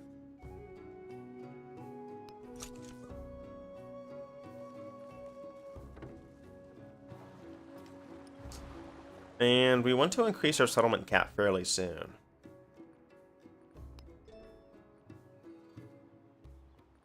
We might just go ahead and rush for the calendar round mastery, because I want to settle this very, very soon. For the wine, for the elephants, for the sheep. Very, very nice tile here. You'll notice wine is not vegetated, which kind of irks me.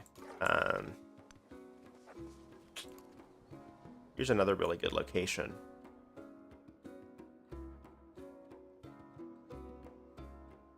But that's some food for thought.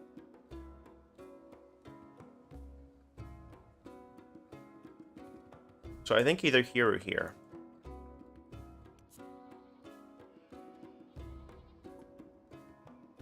So, speaking of tooltips,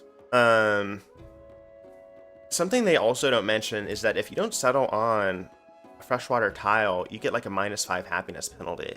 And it's like, I think that's pretty important to mention. Like with Civ 6, they were pretty clear about housing being important, and not settling next to a river or next to a coast can be like fairly detrimental. They're not that way with Civ 7. Like, there's a lot of things that they don't tell you, like with different ranges for trade routes and things like certain Diplo actions, and like how negatively the AI will react to them if they like refuse an action. And it's like, it would have been really, really useful to know this in advance, and the devs are kind of like, tough luck. Like, I'm sure they didn't intend it that way, but it's like super frustrating. Especially because there's like a lack of undo buttons. Like, thankfully you can cancel wonder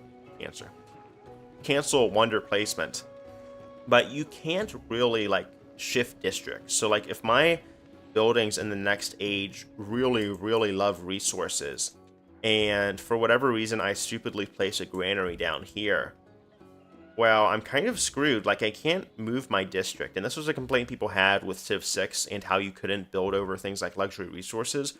You can't even chop out bonus resources here. So it's like, at least strategic resources are on the map that you can see immediately, and you don't discover them, kind of like with iron in Civ 6. But it's a double-edged sword, because you can't move your districts around. Like, if I screw up, I screw up. And it can be very punishing because while like +1 or +2 additional yields isn't that big, it just kind of leaves you with a shitty feeling, if that makes sense. It is 12 Ahau, 8 Pash. The Holy Lord of Ishtut's drive. All right. Let's grab the science attribute.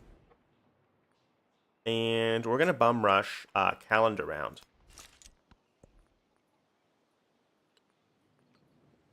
So scientific attributes are really, really strong early on. That plus 15% building production is for the entire game, and it is really, really strong. But I think for the time being, just because we're doing calendar round right now, we're going to grab the 25% science.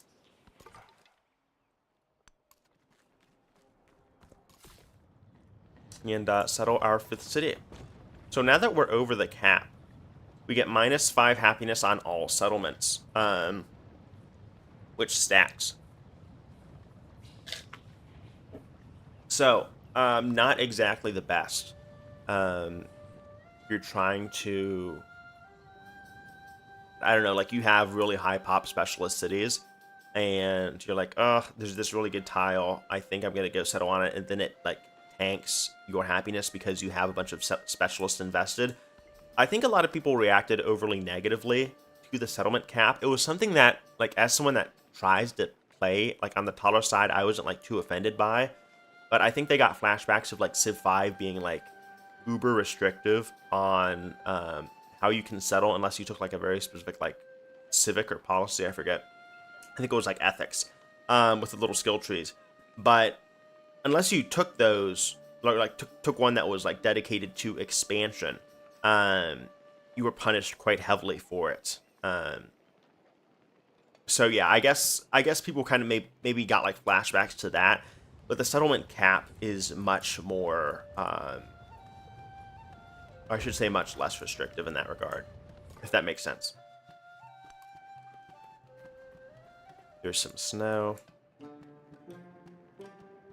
And we'll finish the Ku'una, and then I'm going to immediately go for a settler. By the time we finish researching calendar round, I think we should be fine with settlement limit.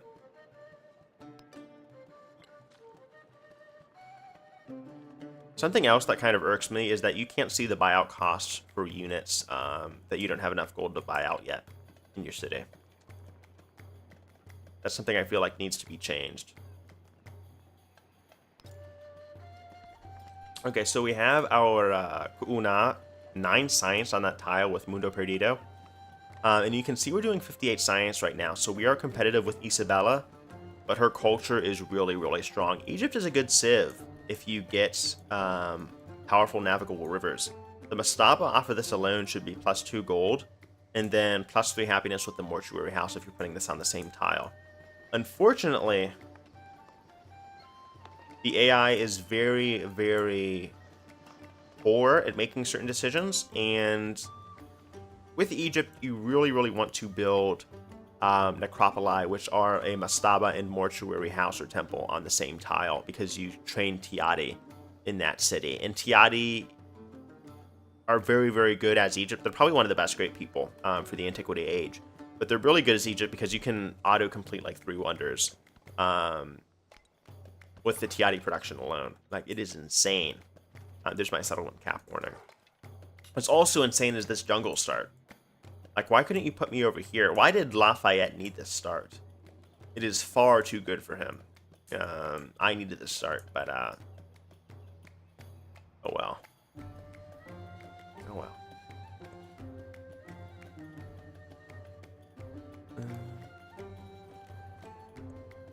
Yeah, those are kind of my early thoughts. I mean, I don't think Civ 7 is like a must-buy, though. I think they should have priced it at 60. I believe the Steam price is 70 right now. I mean, I certainly wouldn't buy it right out of the gate. I'm, of course, really grateful for Firaxis giving me the opportunity to review early. But, I mean, it's not like a must-buy for me. I think it is probably the best Civ we've had at launch by a considerable margin. Civ 5 was unplayable at launch. It was a clusterfuck, and it really was just terribly designed. And then Civ 6 at launch was, I think Civ 6 at launch was a much better product, but it was very bare bones, and you had problems like you do now, because there was no loyalty system in Civ 6 because Rise and Fall did not come out yet. So that's something to consider.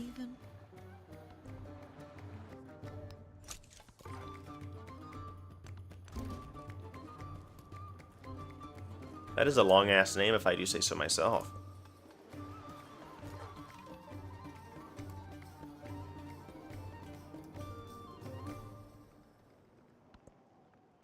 Okay, and this is kind of a minor nitpick, too. I wish you had the freedom you had with Jersey colors, which is your Empire colors that you did in Civ 6. Gathering Storm, I think, or maybe the New Frontier Pass, allowed you to change your Empire colors. But now your Empire colors are decided on the leader you pick. So if I don't like orange and gray, which I'm fine with, but if I really don't like it, or if I'm like colorblind, I don't think there's many options for you. Like, you're kind of fucked. Put it bluntly.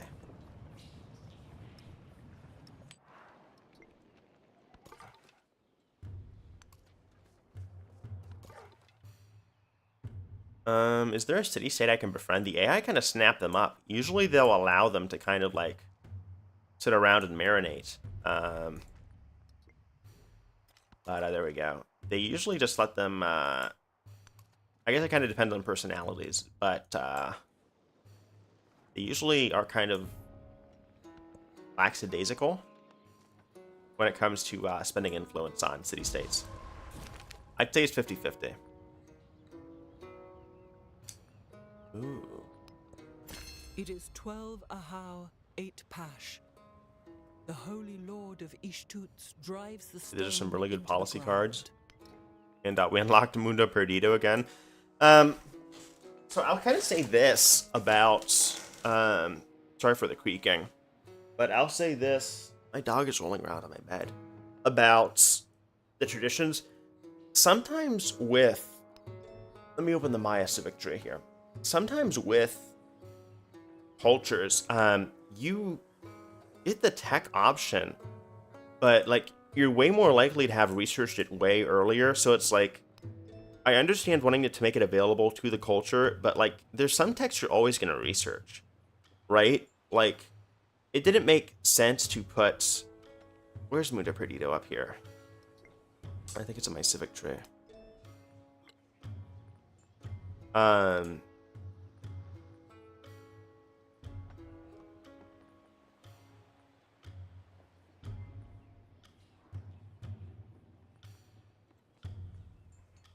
There it is. It doesn't make sense to put Mundo Perdido under Mysticism 2 and then have it in the Maya Civics for Calendar Round Mastery 2 when I'm going to be researching this 90% of the time way earlier. I mean, look how far along I am right now. The tactics and like at citizenship, right? So that just doesn't make any sense. I'm not too sure what other people's opinions are on it, but at least with me, my experience has been kind of inconsistent in that the placement will be good for some civs, and then for other civs, it's like, why did you even bother, right? Like, that makes zero sense.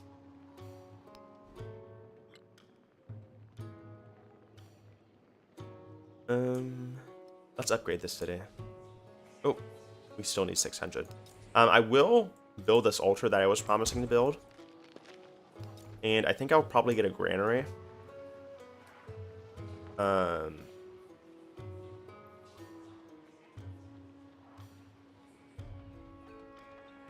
yeah.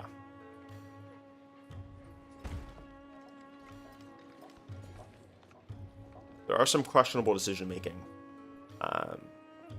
There's some questionable decision making, I should say, with some of the decisions.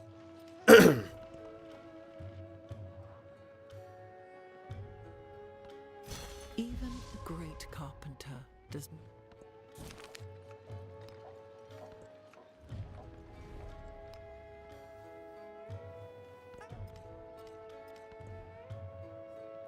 Let's go for bronze working. And I think we'll go for this coastal here.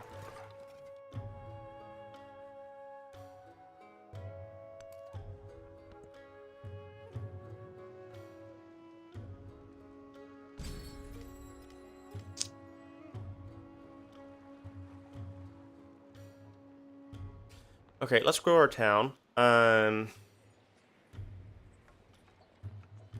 Again, work granary. And build on top of our iron here for that unit infantry combat boost. Grab the elephants. And we'll get the wonder production again. I think we'll take Zolkeen. And let's swap out Oratory with Hob. And then you can see how much our culture skyrockets next turn.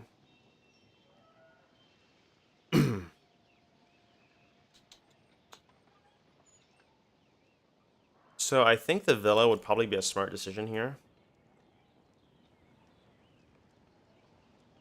Just because that's a general pretty strong buff.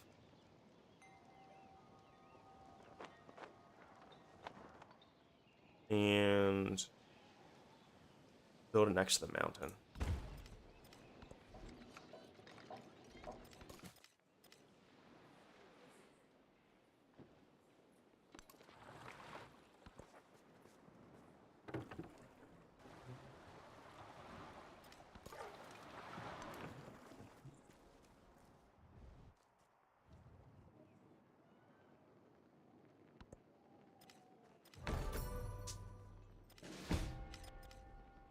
Uh-oh. I think that killed our guy. Oh, no. He was just sniped.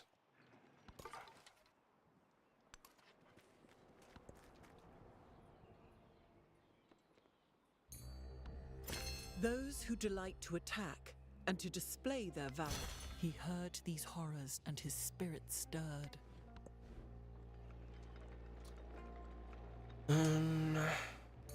Let me go ahead and rush Hanging Gardens.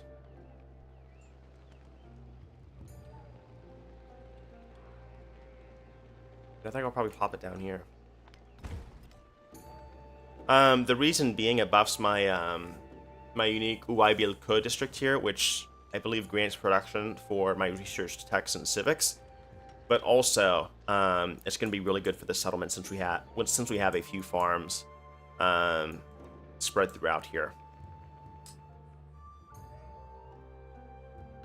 And no one else really builds Hanging Gardens.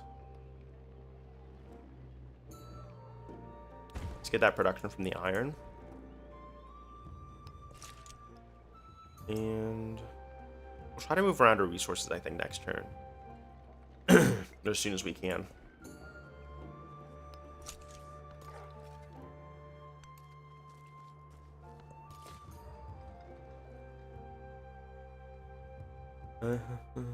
I think we'll probably settle here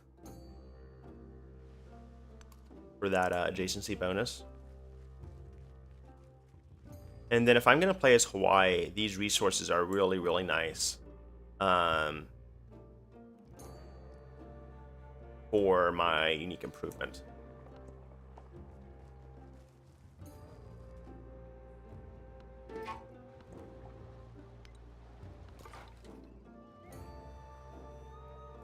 Let me get open borders from Lafayette.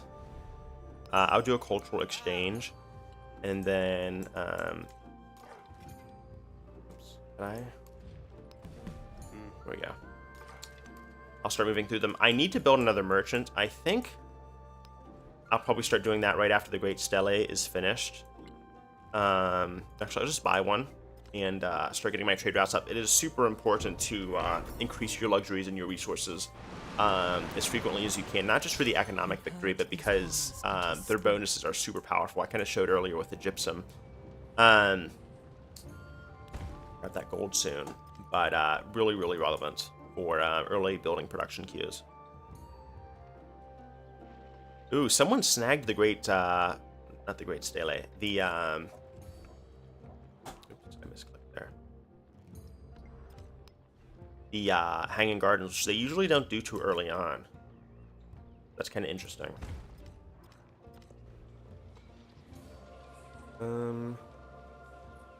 Let's go ahead and grab a bath.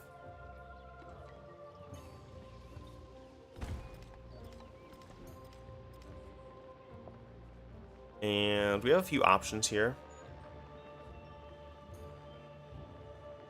I think I'll grab navigation for the lighthouse, increase my gold production.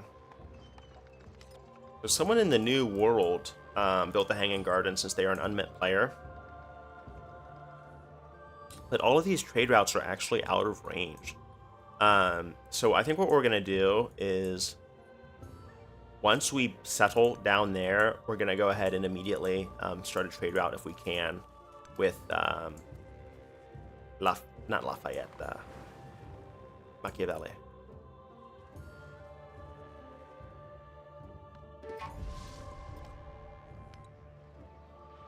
Egypt is actually building the Great Stele. I think we should be able to finish it before them, though. It looks like they're quite far behind. If you look at ours right now, we are almost done with it. Like, it looks like it's... That might be a graphical glitch because it looks finished.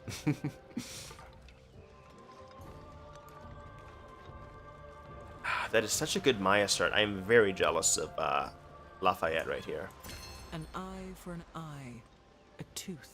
I just played Rome 2, actually, my last game. Their unique quarter, it looks like they were wise enough to build it here, is really, really strong for influence generation and then golden culture. Rome is really, really well-rounded. The Moria are too, but they're one of the civs that I think if you're like new to Civ 7, they're really, really good to kind of like learn the basics of. Let's grab this. Yeah, the city's tiles and the unique quarters look really cool. I will applaud the devs for that. The art team knocked it out of the park with this one.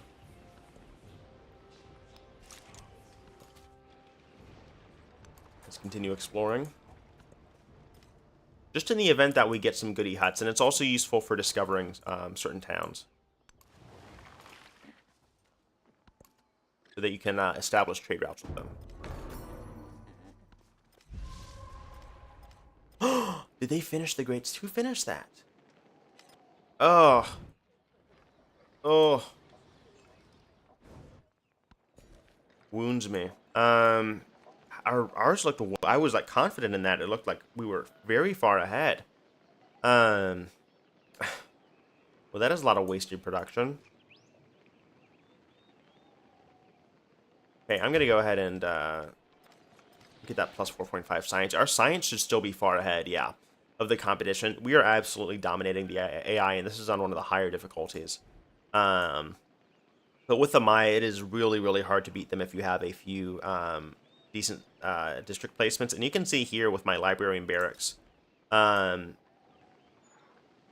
production and science still have quite a ways to go. So once we get that out, we're gonna slam out the rest of these buildings. I just got cocked like wonder after wonder, almost 2 turns in a row. So I was kind of surprised there. Usually I get the Great Stele, but it's kind of unfortunate.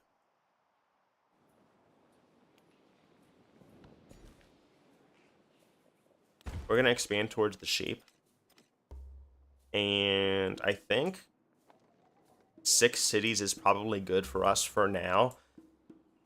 You really want to play wide as the Maya, which is funny. It's really counterintuitive if you've played Civ 6, because their Ku'una, really, really good. You only need a vegetated tile, and you're basically generating 5 science, and that's for the rest of the game. And then coupled with Dijalal, really, really strong happiness improvement, and as you build districts around it and wonders, you get more culture. So really, really powerful Civ. Probably one of the strongest cultures for the Antiquity.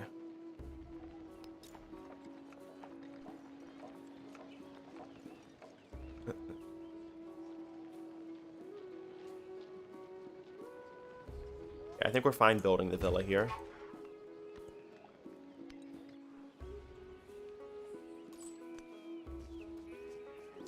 And we're still out of range, which is unfortunate because... What is this? 1, 2...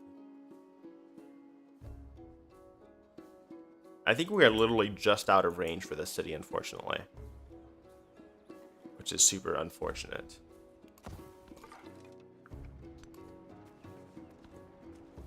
But, I mean, yeah, we are doing very, very well for science.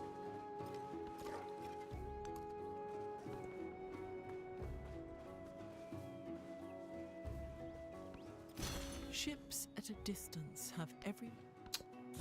Okay, let's read this real quick.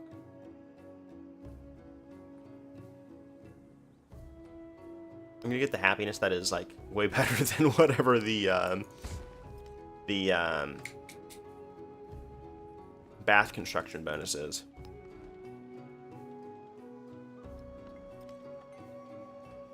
We could go for Ha'amonga Amaue. I don't know how much use I'd get out of this with Koba, though. I'd get a lot more use out of Chichen Itza, but I'm not too sure if I'll have that online by that time.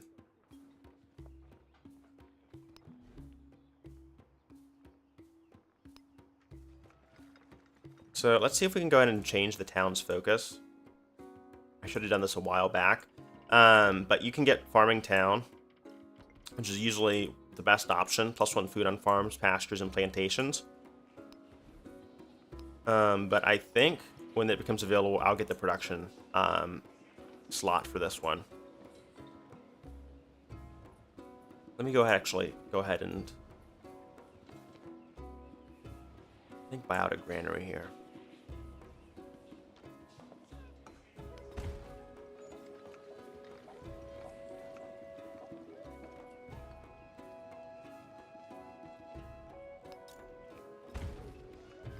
Salt pit for that gold generation. And let's get more production. Wat Cobnal right now isn't going to be like a great town, but it's going to be really useful for getting our gold up, just because it has so many production tiles.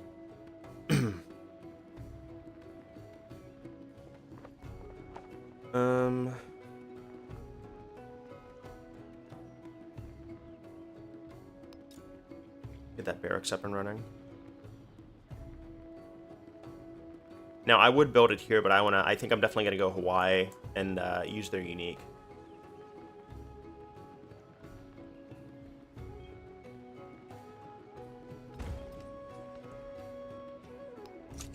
So I'm just being mindful of building placement, because when you put specialists on top of those tiles, they consider the buildings that are on the tiles. So it just helps to have, like, I guess, a slightly wiser layout when it comes to buildings, because later on, when you put specialists on top of those tiles to kind of like redevelop them, you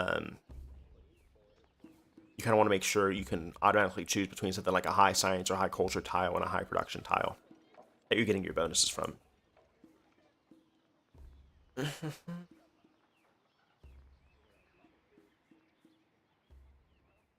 We want even more science.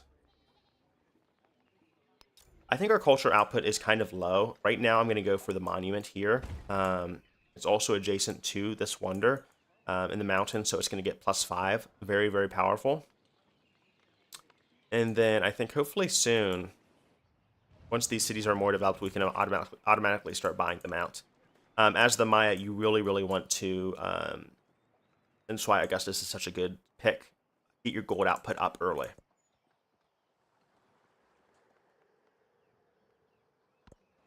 Remain less interested in who we imagine ourselves to be. Oops. Than in what we can... Okay, so our next civic option is interesting. We have organized military, citizenship, and entertainment. I think we're fine with happiness right now.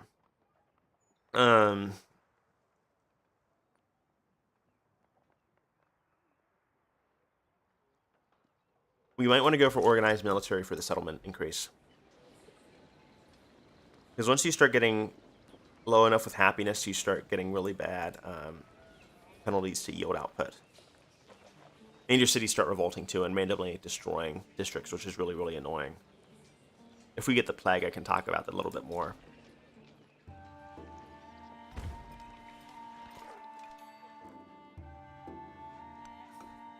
Oops.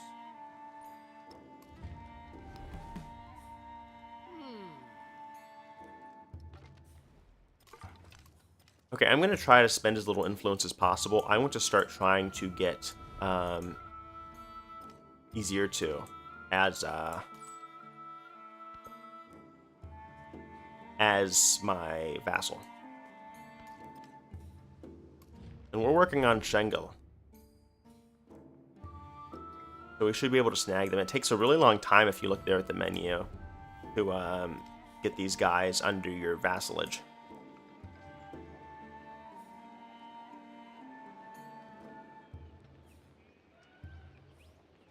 I'm kind of tempted to build one more settler, though. Speaking of which. And settle that island there, which I think I will do. I'll absolutely do that. Their settlements, though, have been pretty... Ooh. That speaks only to the austere mountain heads, to the mindful wind and the watching stars. All right, Redwood Forest. Interesting wonder.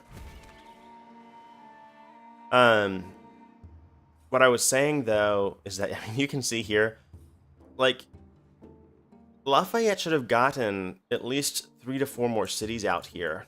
And so should Egypt, because they'd be way more ahead. Maybe even at my level, although I'm going to kill them in science pretty soon once I start developing more of these cities. If they just put out a few more cities, like if you look at them right now, can I even see his cities here? That's kind of one of my other issues. Can actually see their city tabs.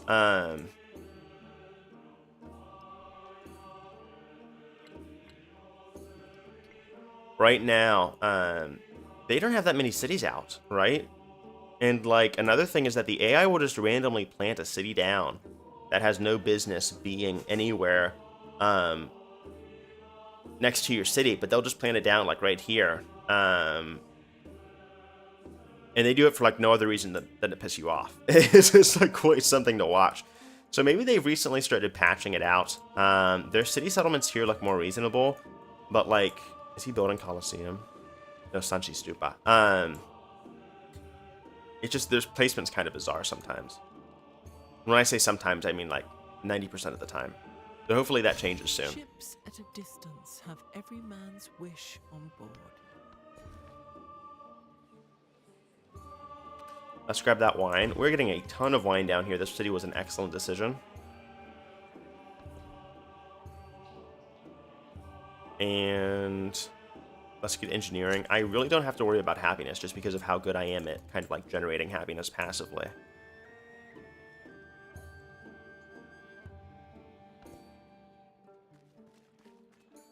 But I'm going to try to avoid spending any gold so I can start upgrading my cities. I've really been kind of holding back on that, and wonder production too. I need to get a lot more wonders out.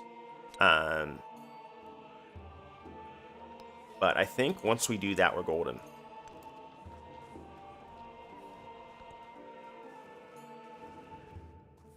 So we finished Weiyang Palace. The AI really loves that wonder for some reason. They almost always build it in like most of my games.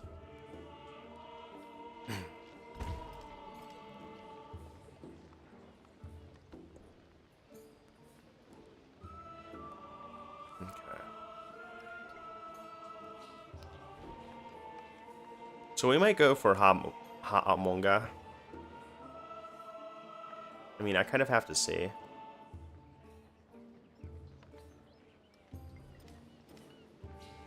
Like, our tiles are decent.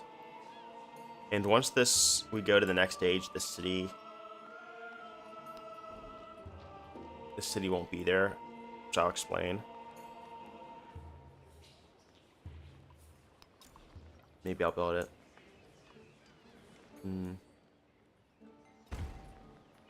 Okay, if we build that, we build that. Otherwise, we can reuse that production. It's not like the best Ha'amonga Maui, but it is a pretty decent wonder to build. Especially on an archipelago map.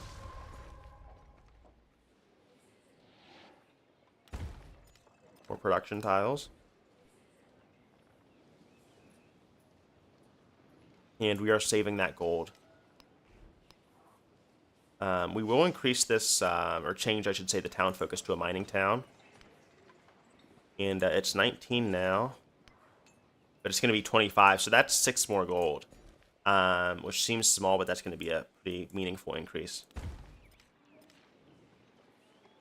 Yeah, I'm going to need to move my my guys down here. Because it looks like... Let me try to shift those guys away. It looks like they're trying to send a few that I'm gonna have to buy out a Jose units over. I should have been a bit more proactive on that.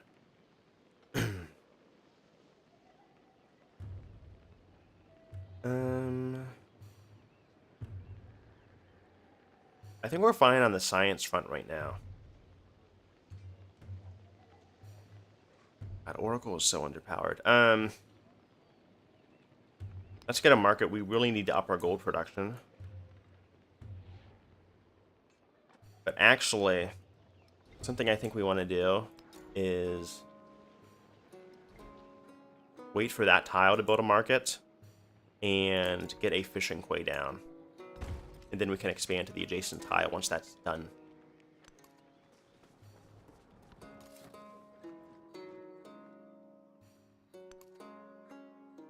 Send our guy over there. And that'll be great for launching our next settlers. Once they're out.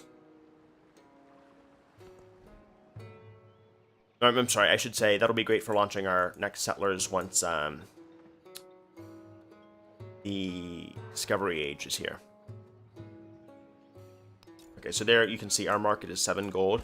Unfortunately, and I don't know if I agree with this decision, you can't build urban tiles separately from rural tiles. Like, I can't have this silk developed or a woodcutter here and not have any urban tile here and then build that market, which is really unfortunate. I think the game's planning would go much more smoothly if that was the case. I know why they don't do that, but I mean, I think at the end of the day, in the second or third age, like, your cities are all going to look fairly similar. Like, I think just in the Antiquity, it kind of looks awkward having, like, what's the equivalent of, like, kind of a suburb in, like, by the time you've researched bronze working. Like, I mean, it looks a bit weird, but I think this is one of the things where you kind of need to ignore, like,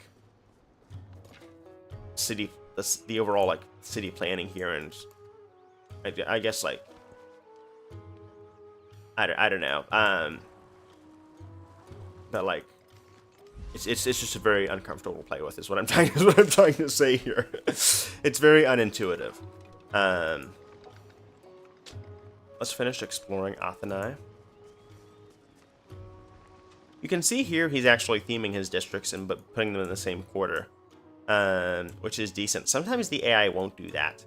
I think with the latest patches, they've been trying to improve the AI. I think patch 1.01 just like came out, but I'm gonna kill you there. Kind of wonky and inconsistent. An army is a miniature of the society which produces it.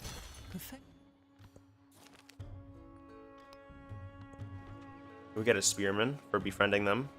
Befriending city-states grants different bonuses, so be mindful of that. Since it was a military city-state, we got a spearman, but it's different depending on who you're interacting with, or befriending.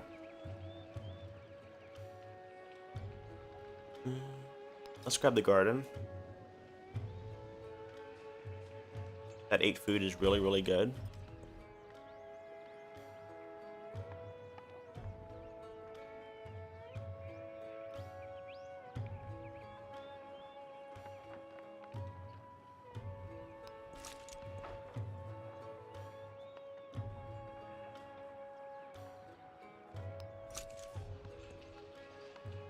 But as you can see here, we've remained at 90 science for quite a bit, but we are increasing our culture output quite rapidly. Isabella has really, really strong culture output. Oh, you. But yeah, it's kind of the name of the game here. And then our victory conditions, we're halfway through the age.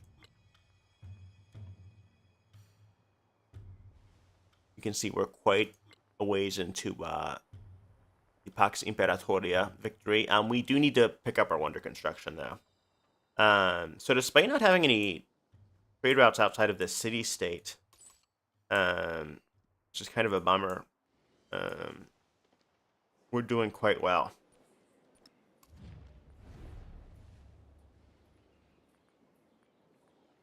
And again, I'm going to save this for the city-state down here.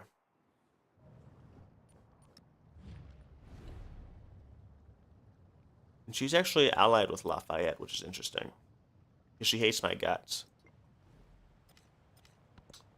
And Lafayette is rather ambivalent.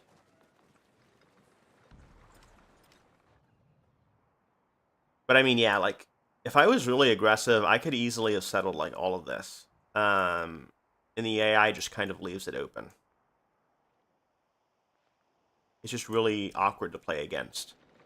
Because, like, their yields will be fine, but when it comes to actually, like, developing their cities, it leaves a lot to be desired.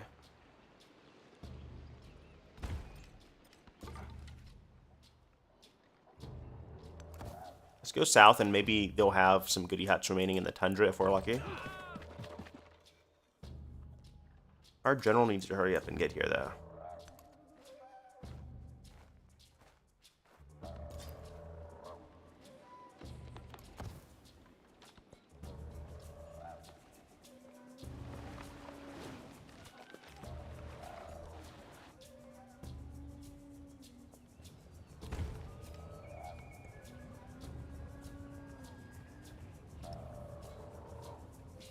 Let's give that to Koba. And we have quite a bit of wood cutting going on here. So we'll upgrade that to a mining town. And I think it's long past time that we upgraded Tikal. So that'll cut our gold yield teensy tiny bits, but now we're able to build things like the garden that we'd have to buy out previously.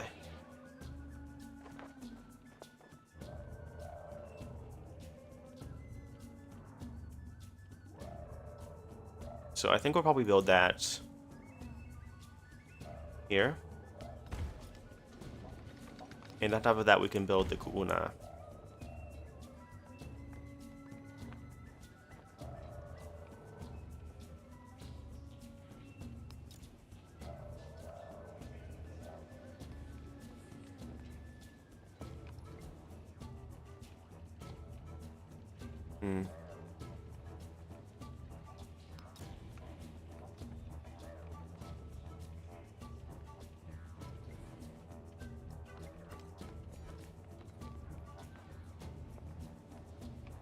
Let's grab this tile for production.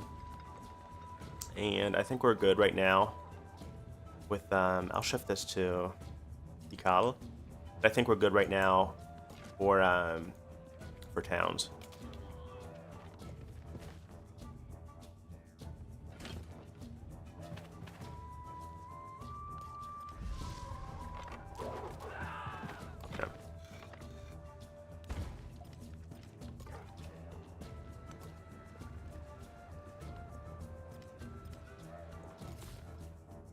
Okay, we'll settle this, which will put us over 7, I think, and unlock the Chola. We're good right now for cities. Way wider than I typically go for the Maya, but again, there's only really on small, which is the default setting. When I run standard, my PC wants it to explode. On small, it's basically 4 cultures for the homelands or the old world, and 2 cultures for the new world, which I'm playing with. I really think it should probably be changed to 5 cultures. 5 to 1. 5 in the old world, 1 in the new world. Because the theme of the new world is that you're kind of exploring undeveloped lands. If you just look at the... Let me get to Ivory real quick. The land here, like, there's easily more space where you could fit another culture. Like right here. And I'm sure there's land over to the east. But a lot of the times the map feels far more empty than it should be. Like far, far more empty.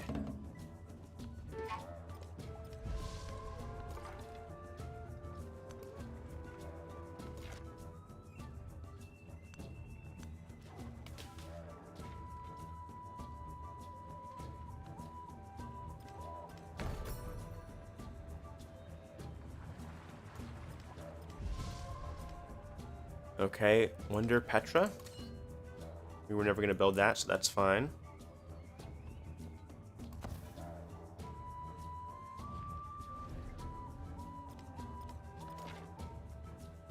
And we'll finish you off.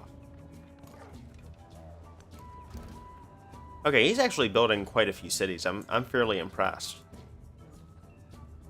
Although he should have put a city down here sooner, because this tundra ain't it, Chief. I mean, I guess it's okay, but ideally he should have put something over here on this, like, tropical tile.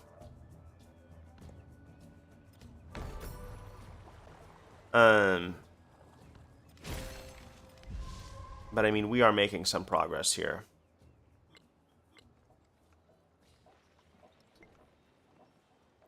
So we got legacy options and a cultural legacy point. I am the river. And there's Ha'amonga The Amaui. river is me.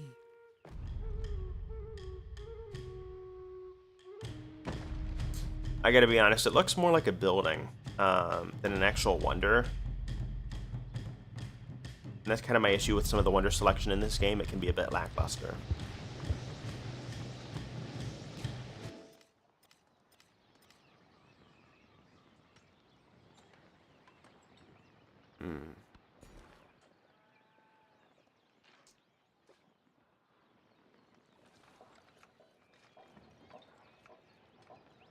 Okay, so you can see right here it's given us culture for each coastal tile. I think we'll try to grab that additional tile, just place that boat down there for future reference. Not the best Ha'amonga Amaui spot, but it'll do. I kind of just did that to get another cultural affinity point. You can grab a blacksmith, though. And I'm going to be careful not to put it on this 7, as tempting as it is, because I want to save that for Hawaii. As tempting as it is.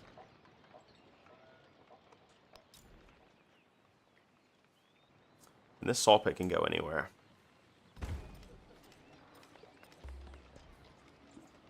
Actually, I do not want to put that next to my wonder.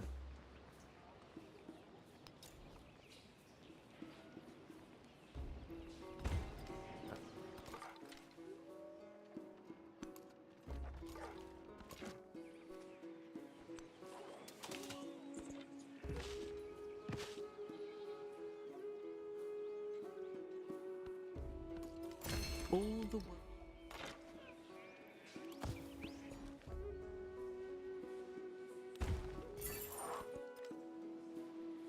Okay, so we have a hill fort. Something that's really interesting is that city-states have unique improvements, like all of them. Previously in Civ 6, and this was the case with Civ 5 a little bit, I think, too, you only had unique improvements for a few of the civs, like the Moai, I think, for one of the Polynesian city-states. But for most of the city-states in Civ 7, you have an improvement option. So I think this is the hill fort. There was another one that was like a megalith, I think, for like a cultural city-state. But there's a lot of different options you can get, which is really cool. For now, I might get Marca. Actually, I'll get Flatbow. Okay, and we get this event as a reward for befriending that city-state. Let me take that free commander promotion. And finally get citizenship.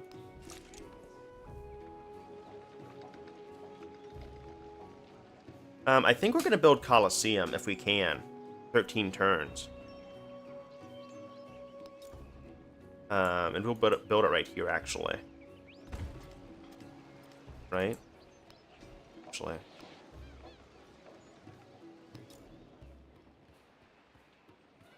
Let's build it right here.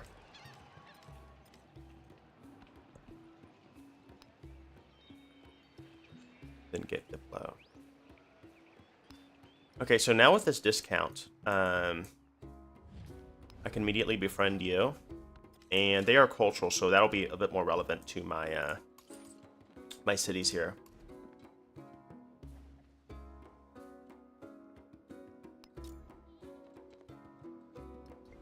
think we'll save more gold in case we need to upgrade another city. Probably Wat Kabnal next. Something I do need to be doing is buying out some more production, though, for these cities. I think a salt pit in particular would be useful here.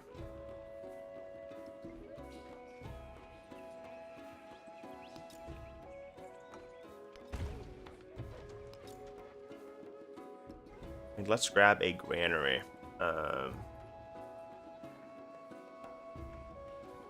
think in the capital is fine. If we build an altar here later, that should be acceptable.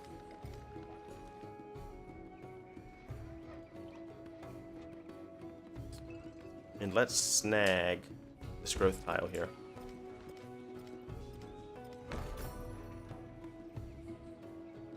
So he built Sanchi Stupa. We saw that earlier. In the humming of the strings. We also might want to consider Pyramid of the Sun.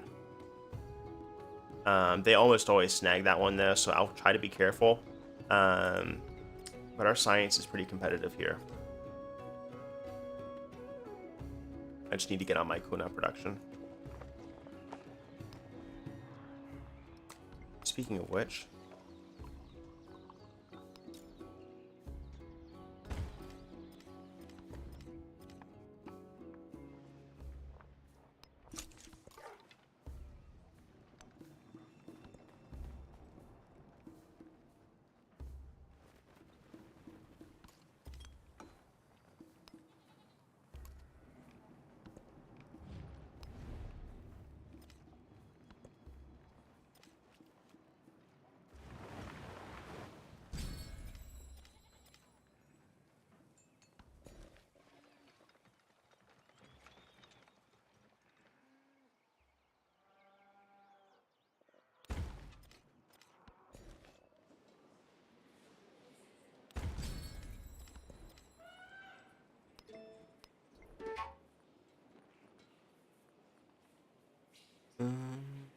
let's grab the rites and ritual.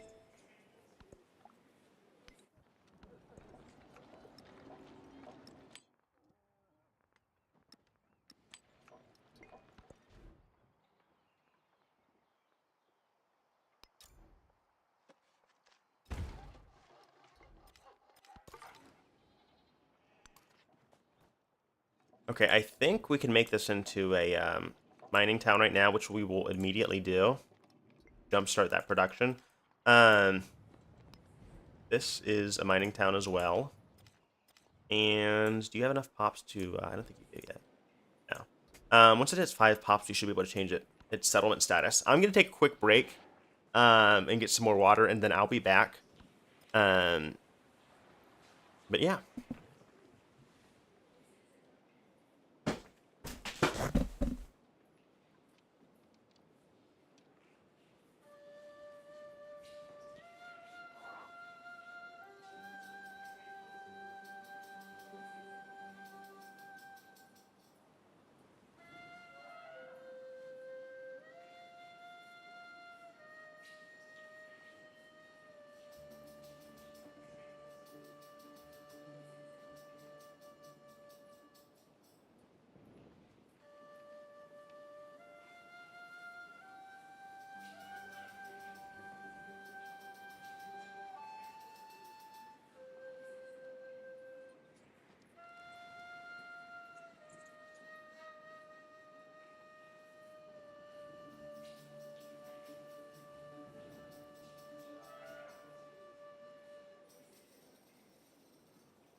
Okay, I am back. We should be good to go. I just had to get some more water. Let's see here real quick.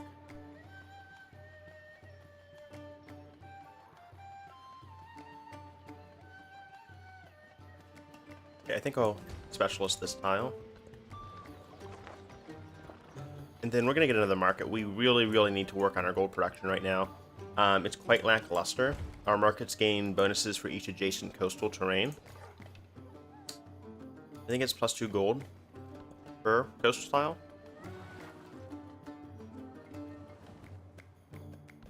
While stands Oops, the Colosseum, there we go. Rome shall stand. But the wonder animation in this game, Rome shall fall. kind of iffy. I really prefer Civ 6's take on it, where it was like Shall this, fall the world. I guess, frame by frame action. It's much slower, it feels like, in 7. I don't know if you guys have noticed that. There's our, Kuna. After the assembly gathered, the elders gave their art. Perfection is achieved. Okay, so something I want to do immediately is slot in that growth for casts. Very, very nice. And then we'll also grab a bath here. You can see it's one of the few, again, improvements that can be built on Navigable River. Really, really like Navigable. I'm gonna sprain my tongue. Navigable River in this game, just because you can navigate, one, sail through it, and then two, it creates some really interesting map layouts. And it just looks better. The one tile rivers in Civ 6 were kind of lackluster.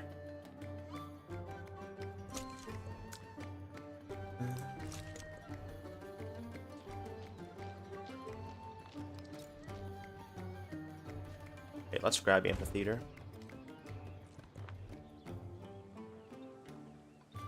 And a villa would be nice. I think we really need to increase our production here. Or I mean our food output. And then I can also build a market, I think, there later, right? Yeah.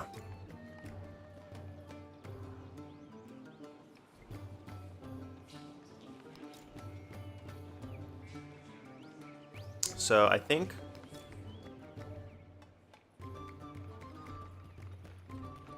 my dog's rolling around on my bed. Sorry.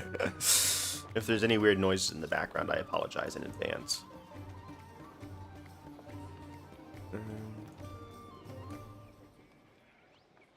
Let's just place those barracks down there. I think we're going to actually beeline for the production buildings here real quick. And then that'll make our building times much better. I think that just makes sense. But once we befriend Easier 2, we can actually go ahead, speed that up and start sending trade routes. We kind of, here we go. We kind of were unfortunate with some of the trade routes or the city placement here because it's hard to extend trade route range unless you have specific technology, civics, or like you're playing a culture like the Axumites, who get larger, I think, trade route range for coastal cities. Otherwise, it's kind of hard to extend that in any other way than just like chugging through the research tree or the tech tree. Ooh. You can see there we flooded. And we're going to have to go ahead and make a quick repair on the silk. But in Civ 7, there's not really any like early dams that you can build to stop floods, which is kind of annoying. Here's a related event. I'm going to go ahead and send this migrant down to Tikal. And how migrants work is that you basically have a pop that's displaced and you can resettle them in other cities. It kind of plays in with the plague mechanic disaster. I need to grab this jade for gold, which I can get into if we have it. If not, I might explain it later if anyone needs to hear it.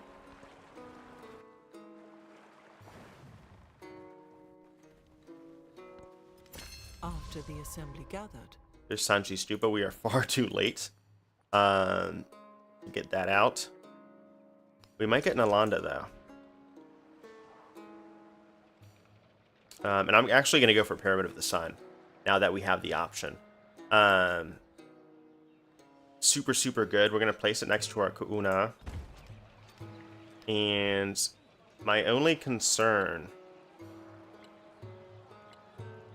is that it's going to take a bit long to build. Kind of wish we had that blacksmith out already. Is anyone else building it? Usually the AI is on top of it. I might get lucky this game, though.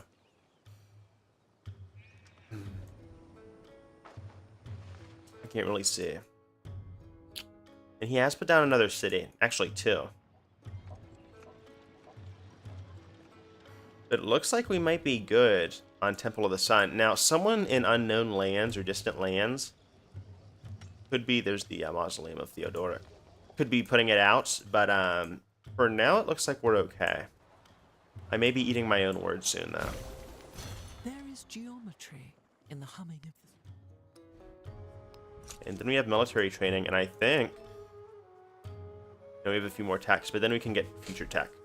So we are doing really, really well on our science output. You can see Isabella's like half our science right now. And we're going to continue to do well after we get this library out. But as the Maya, really, really strong kind of culture output. I'll pause that a bit.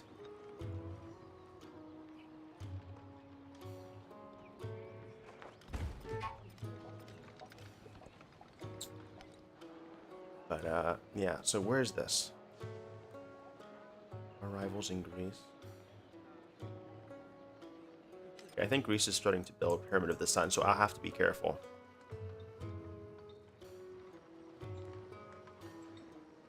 Although I didn't see it. It must be in another town. Oh, there it is. So I hope we're at least a bit ahead of them. I think it's going to be very, very close. I may need to go ahead and buy out this barracks. Or this blacksmith.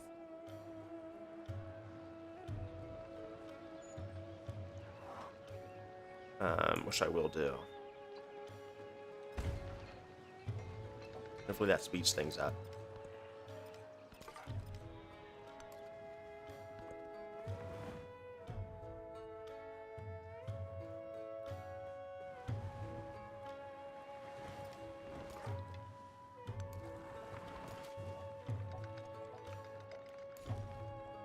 Ugh, I wish it told me my yields here.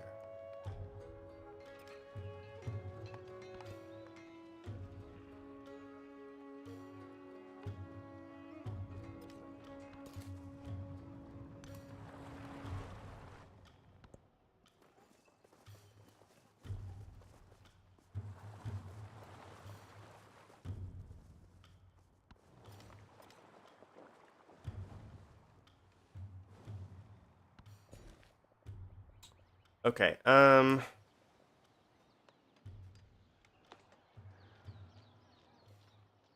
ahead and grab the specialist. And I'm gonna obviously grab this jade and slot it into Proba as soon as possible. And then we'll also unlock the Ming for 8 resources in 1 city. Because we really need to, here's our first crisis. Need to get that under control. So for the crisis, I think I'll probably get the suppressed local traditions. And then maybe the -6 happiness cap. I really need to start to improve my gold here. Which we should be able to do soon. How far are you away? We need to get up our pop. So I'm going to actually go ahead and make the executive decision to buy a fishing quay. And then once our pop is higher in that city, it'll be cheaper to go ahead and do the buyout.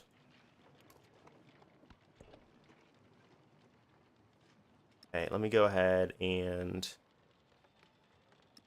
place this down in Tikal. We can kind of just randomly distribute these to different towns. Let me give that to Zunan Tunik niche. And that'll increase our gold as well. The warrior's blood there we go. flowed like water and gathered in pools.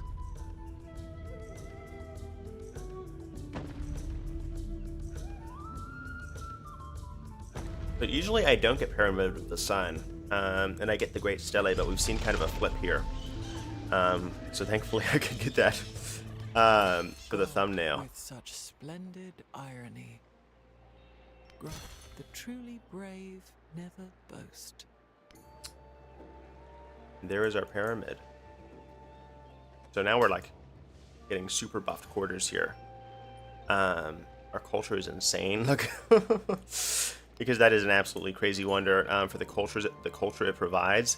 I think next I'm gonna start rushing an academy out, and then with this. You can go for an Alanda. Okay. I'm not going to build it here, though, because I want to build my unique wine improvement. So maybe not the best place to put it, but on the flip side, Nalanda's kind of only built for rushing a science victory, so there's that. Let's pump out this lighthouse. And I'm trying to get my gold output as high as possible. And I think if we can, we want to build another merchant.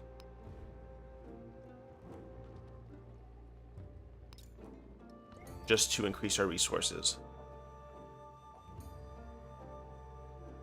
Let's get the science from specialists. Okay, Koba. I think we can sink some production into an arena once we finish Nalanda. And place that here. That should be fine.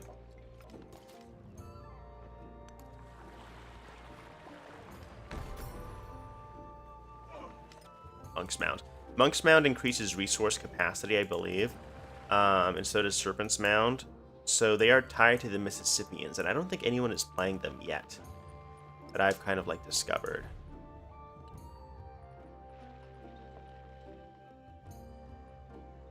Let me go ahead and grab this. Wonder Construction. I'm trying to save up some influence for who did I want to befriend? Arna? But I mean, we'll see.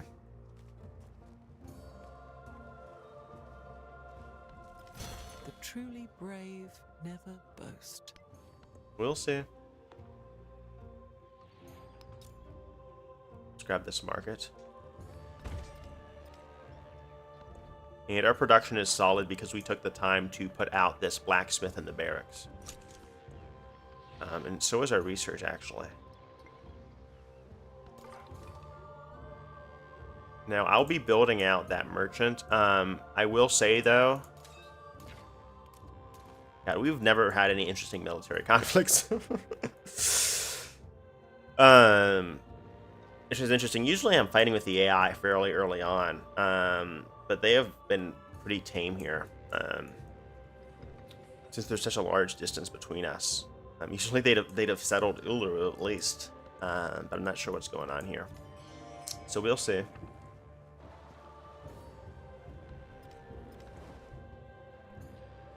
Okay. Let me grab that ancient bridge.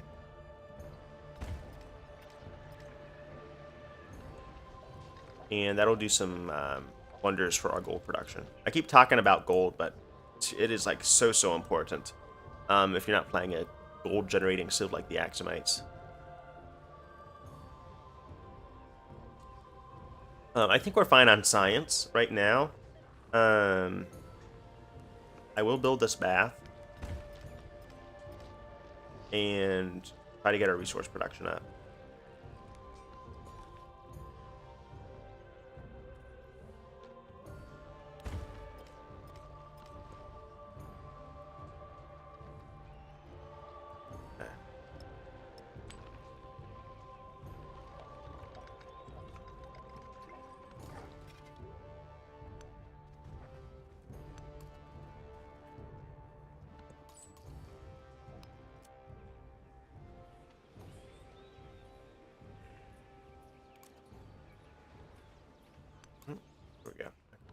Sometimes it's a bit laggy with the UI.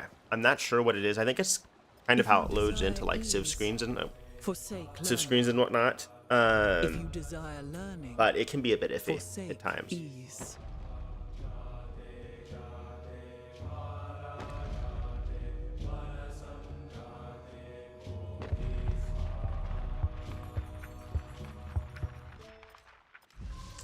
So there's Nalanda. Plus, the science is kind of lackluster, but we're really building it for the codices that we get. And as you can see here, we just got a scientific attribute point. We're going to get the building construction because, again, we're fine on science right now. And I think finish that arena.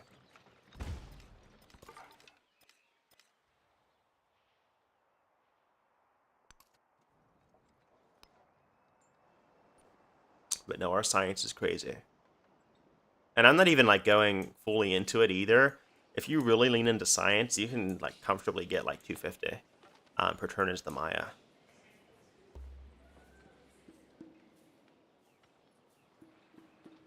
My growth is really lackluster with this town. So I think it is fine to invest in an altar here.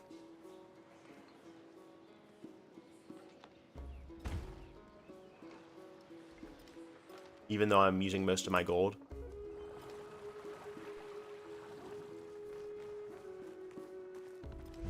The unexamined. But we really need to get things together here. You can see with the crisis, though, I got like one of the worst ones. There's about 3, I think, roughly you can get in the Antiquity age. One is like a plague, which I did not get. The other is a bunch of barbarian tribes, and then the one I have right now is related to happiness, which is really, really like lackluster. Like an entire age can pass by without like much happening, and that's kind of what's like going on here. But as Jose Rizal, we basically get back-to-back celebrations, which is crazy.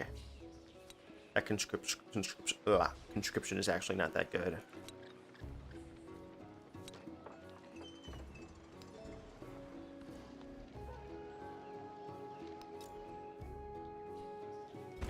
We'll keep queuing these bridges up and upping our gold.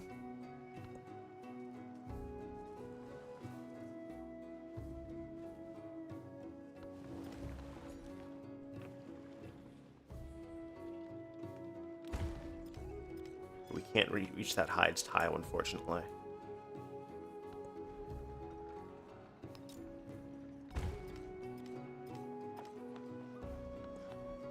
Okay, we can finally specialize here. We'll go for Mining Town. Even though we have... Actually, let's go for Fishing Town. I was going to say we have quite a few fishing boats. Oops. Am I able to change? Nope, never mind.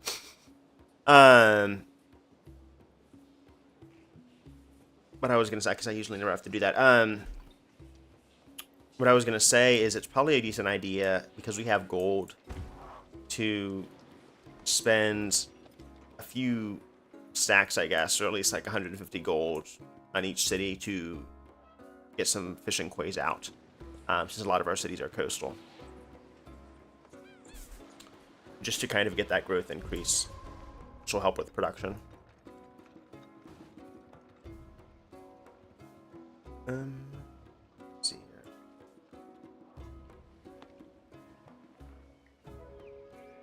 Let's go grab the silk for the culture. And we could grab Angkor Wat.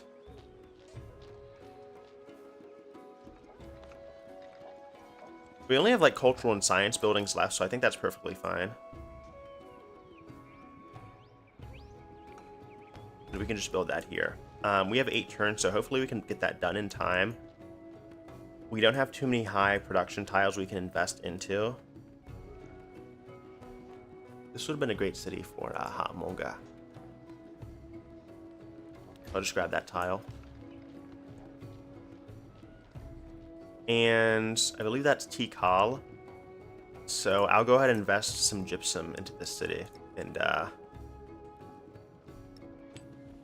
try to get that up and running as soon as possible. Shave a few turns off.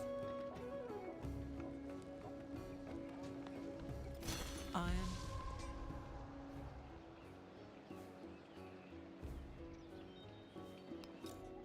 Okay, let's get our arena down.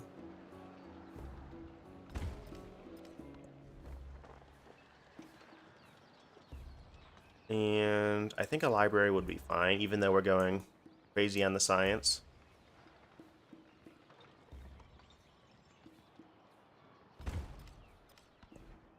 But as you can see, we're already at future tech. And we're only 3/4 of the way through. So our rankings are quite competitive now. And despite only having like one or two major trade routes, we're almost finished with the economic victory condition.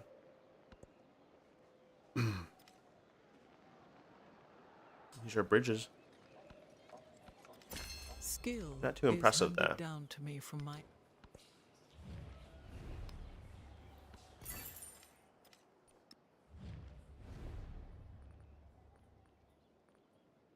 Improve my trade relations. Okay, here's the megalith I was talking about. I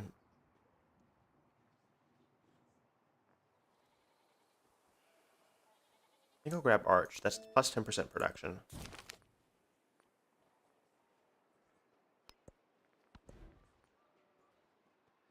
And we have commerce.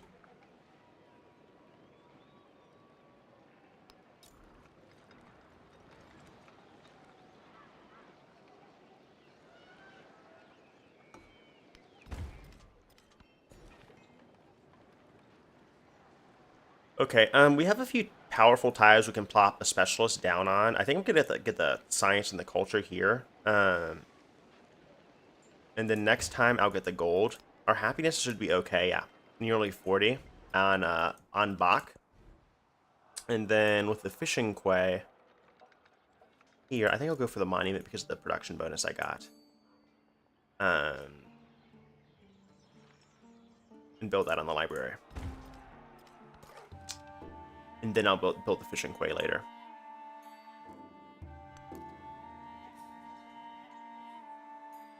We should be good.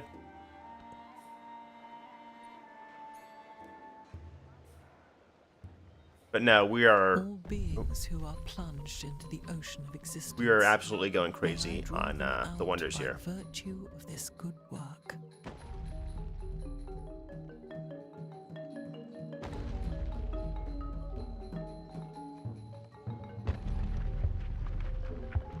Okay.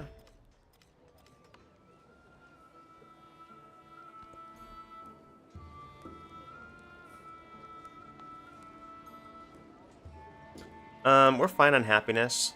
Let's go for more science here.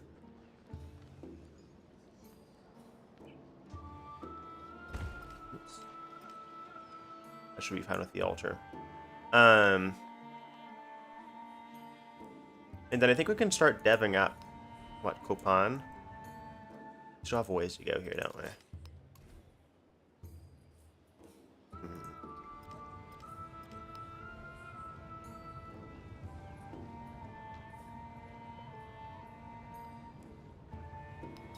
I think we can probably afford to plop down a granary.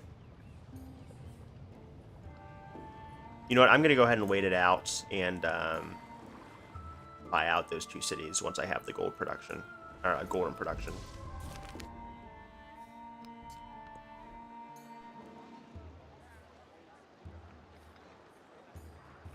See, like, I'm kind of at the end of my rope here because I've already built everything out since my production is so crazy. So now I'm just slotting in random wonders. This kind of sucks. I guess one more -1 settlement cap. But it's like, none of this is happening, right? Like, pyramids are finally built, which is surprising. Like, at least with the Barbarians event, like, they're at the gate, which I was kind of hoping would happen so I could show off combat. But, like, here it's like, nothing's going on. It's like, oh well. Like, the crisis as a concept is interesting, but overall it's just kind of lackluster. Oh. I say is a settlement is revolting. Here, we can buy out some happiness. This is kind of annoying because they'll just randomly damage tiles. And it's like, if I'm trying to improve the city, why the fuck are you raising this tile? Right? So hopefully that shuts them up. It definitely won't though. It's like, it's just so random. Hopefully we can get that done in 4 turns.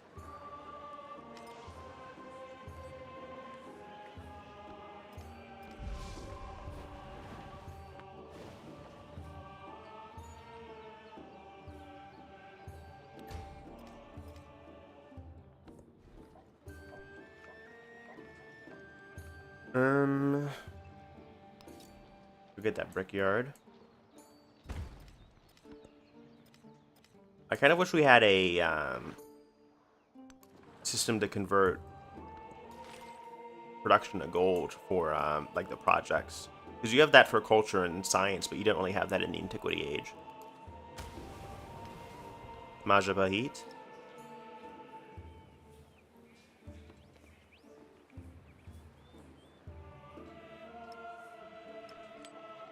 A little swap here.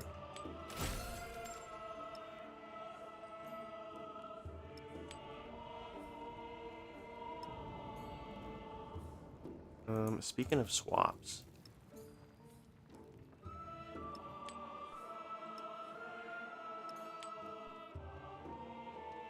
actually, let's slot that cotton back in.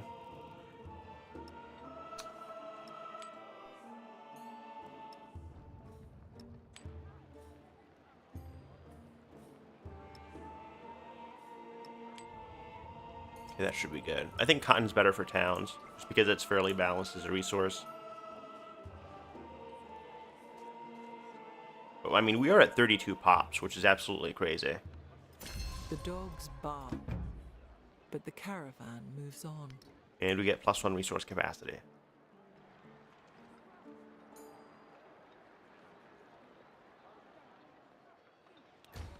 And future civics. It's like, okay, game, I know we're over the settlement cap, but I don't care.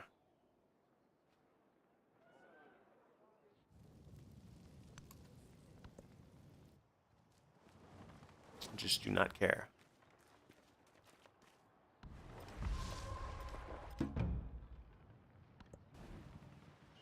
Oh. Of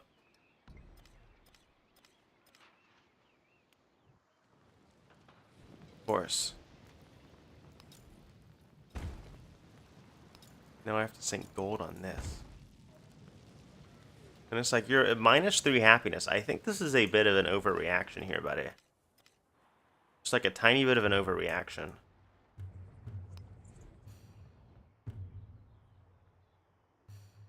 I am wondering why it is so goddamn expensive to upgrade my cities. Okay, I'll do that one next. And then the thing with the city upgrades is that, unfortunately, once I upgrade that city, I'm losing out on a massive source of gold, because that production now becomes production. It is no longer converted into gold, which is kind of an issue for me.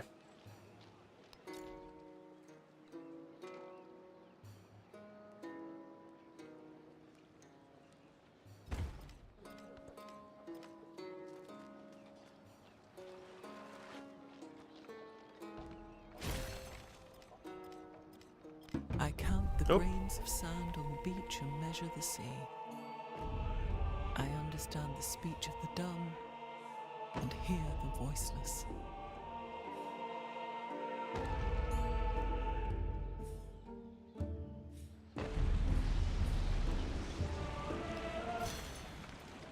There we go, future tech, baby.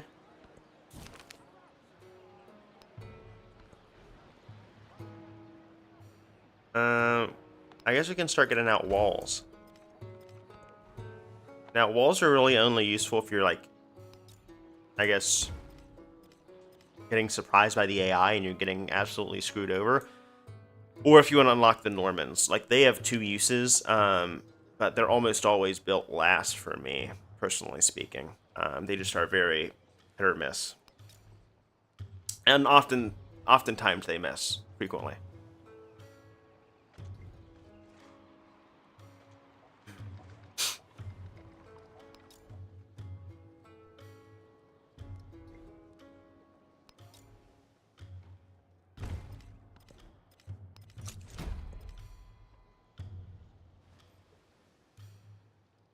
I'll just take -10 in the capital. It's just really annoying.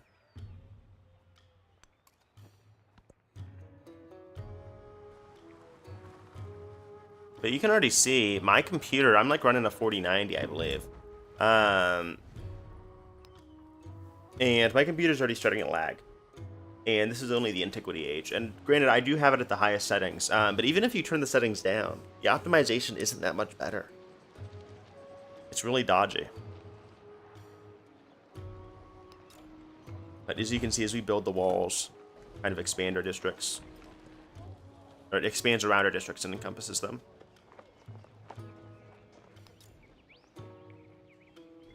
We can probably train another merchant. Our resource capacity is almost full.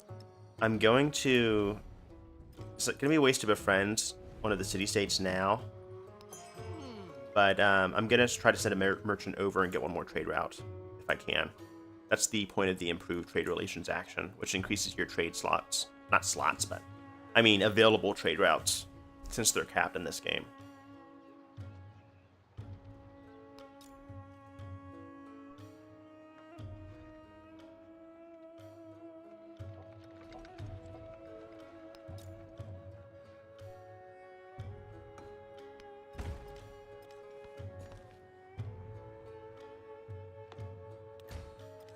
Okay, let's upgrade this city.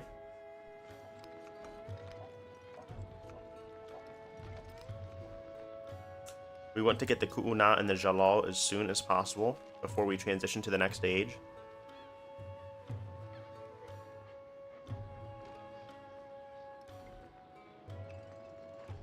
I don't think this is displaying correctly, right? I should get more science if placed on here.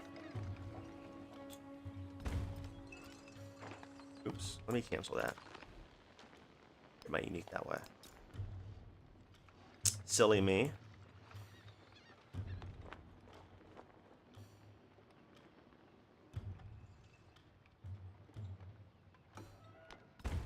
There we go.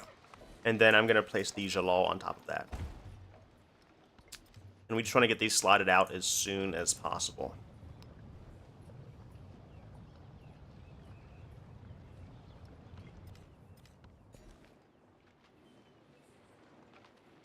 ASAP.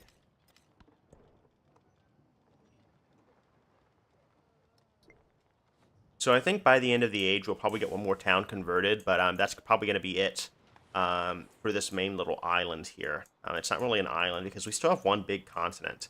It's just that we have some of these big offshoots, like this island over here. But it's definitely one of the more interesting map settings, I'll say.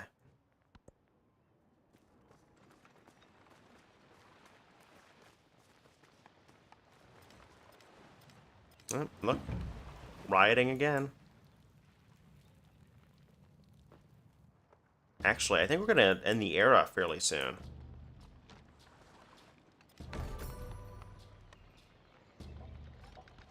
Oh. Out.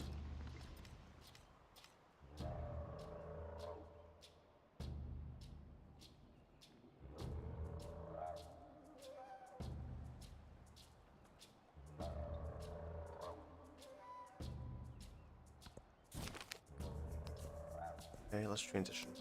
I was like, that crept up on me like super fast. I wasn't even prepared for that.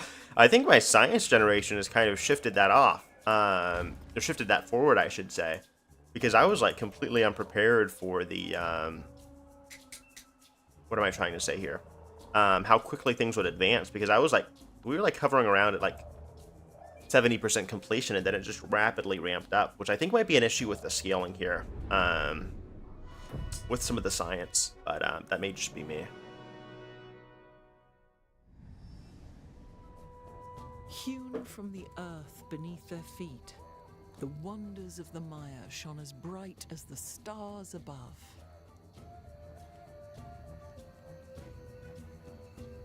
There we go. They used to not even have this cinematic. Thankfully, it's been added in. It used to just be this really rough transition to the Discovery Age. Or to the next age, because this is also true for the Modern Age. Hello? Sometimes you just get stuck at these screens, which is kind of awkward.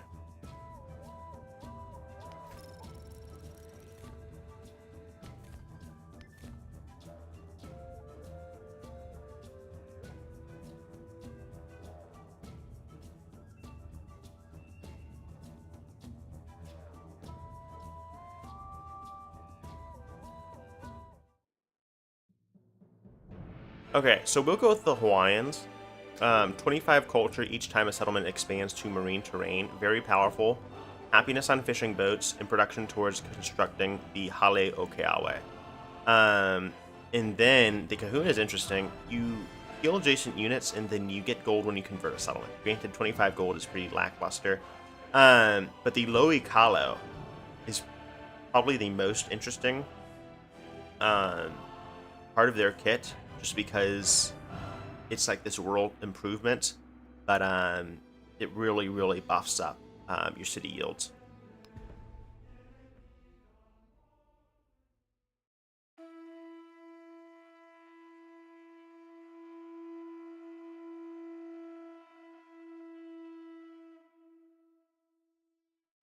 The oceans whisper of a new power rising with the tide.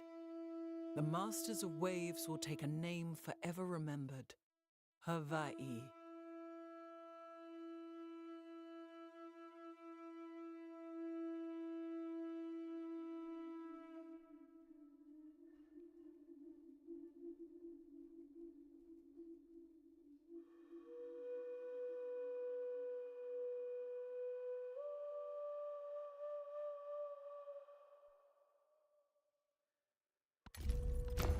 Okay.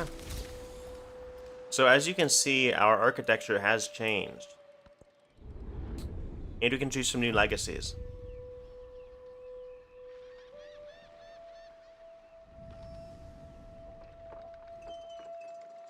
So, one of our rewards for completing the victories to incentivize you to actually complete them is wonders, or like these golden ages. In this one in particular, buffs amphitheaters. I believe another buffs libraries. But something really cool is that you can actually change your capital. So if I wanted to change, let me view my map real quick. Boba, which I think would be a great new capital, I can actually do that.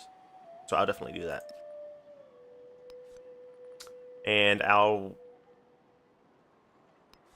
just go with Golden Age amphitheaters. Then wonders. And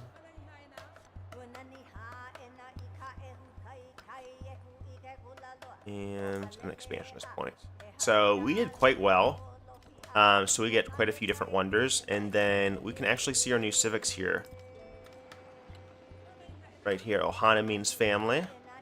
All right, and get that as soon as possible. So I think once I get that done and build my first few, I'll probably take a quick break and maybe return later. But let's go to Bazaar there. Something interesting about the Exploration Age or the Discovery Age is that you can start exploring open ocean tiles, since they're kind of locked behind the Second Age. And then you see here the resources change too. So this is +6 production to distant land cities or cities in the New World. It's just something to keep in mind.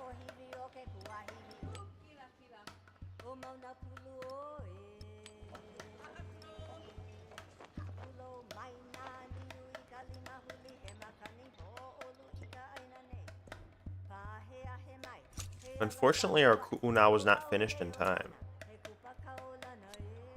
And then our policies also reset, which is kind of annoying.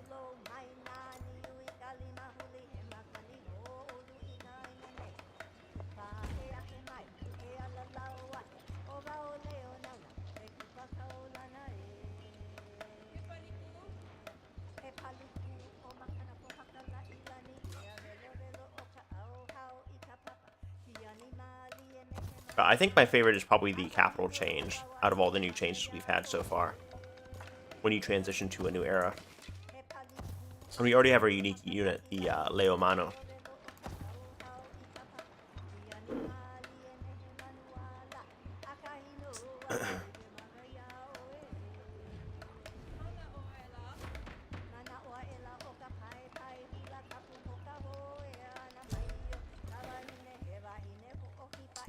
Alright, now our cog can explore ocean tiles, which is interesting. And we can start going to distant lands. So, these shapes one by one. there's Gwendolyn Christie rocking it out on the mic. I think that'll probably be the plan.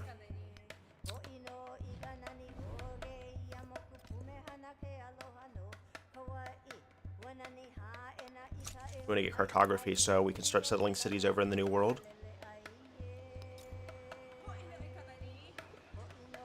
And grab that grist mill.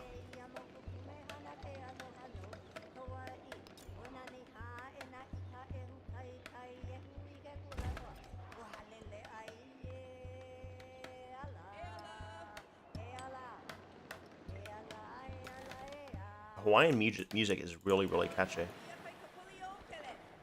Okay, so for Distant Lands Generation, and this is fun, the islands, this is regardless of map type, the islands that you encounter first are actually not distant lands. They're still technically like a transitory zone, like these little islets here. So that's still technically homeland, and they serve as this buffer zone where you'll set up before, I think that's a city-state, before you can move on to the actual like homelands themselves.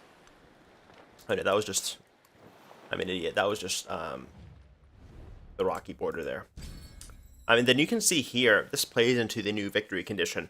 This is cocoa, and certain goods, when you, this is the reason why you want to settle cities, but when you improve them, you start generating treasure fleets, and that ties into the economic victory condition, and it later ties into the factories because you want to accrue as many resources as possible.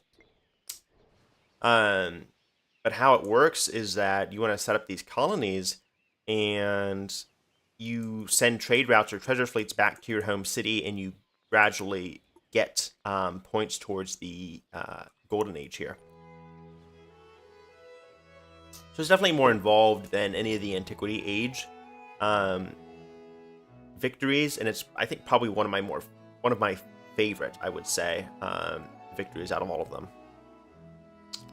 Let's get overbuilding.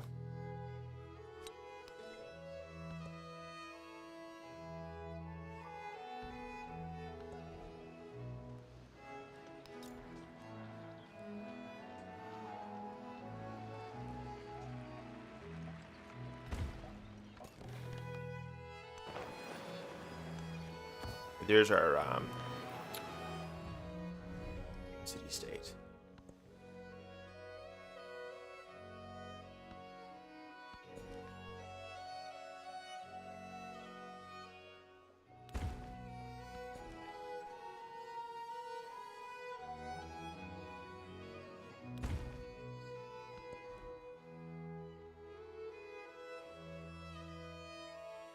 We can convert you to a city.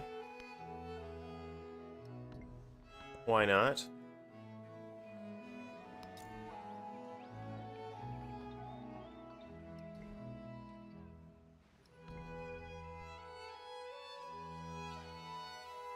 Let's get that gristmill over here.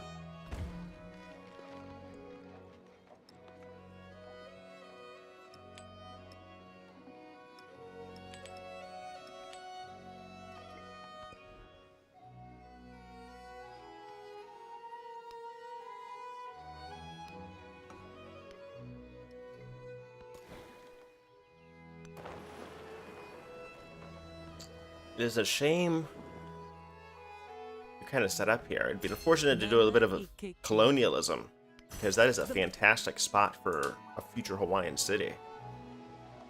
That is a fantastic spot.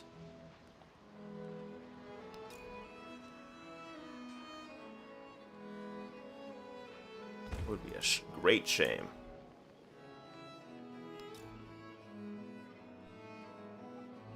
Alright, let's put down our Loikalo.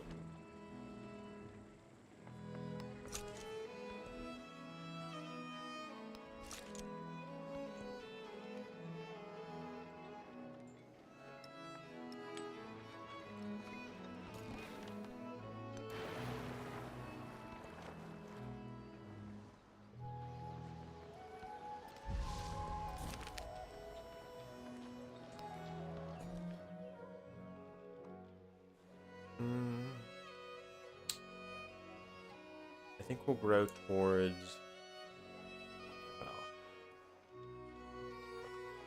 just next. Okay, and we have our first Loikala, which is interesting. It's like almost this rice paddy plantation, but I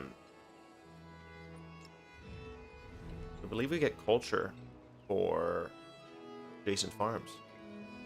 So although we don't have any adjacent farms right now, once we do, I think we'll get probably up to one culture for that. So we kind of want to have them in more rural areas, like this one.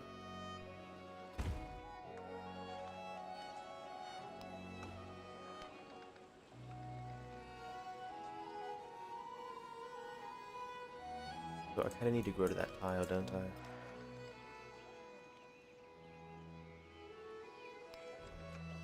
And I'm not sure why I can't place down anything right here. A bit inconsistent. It might be because the resource is already buried under there, which is unfortunate. But that happens a lot in this game, fortunately.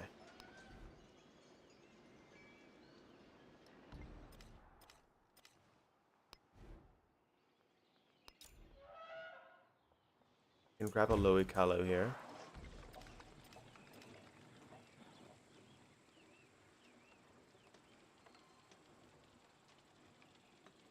And I think for now, I'll take a quick break. So thank you everyone for watching. That's going to be my coverage up until now. And I think I might come back later, maybe in a few hours or tomorrow. So we'll see how that kind of pans out. All right. Thank you guys.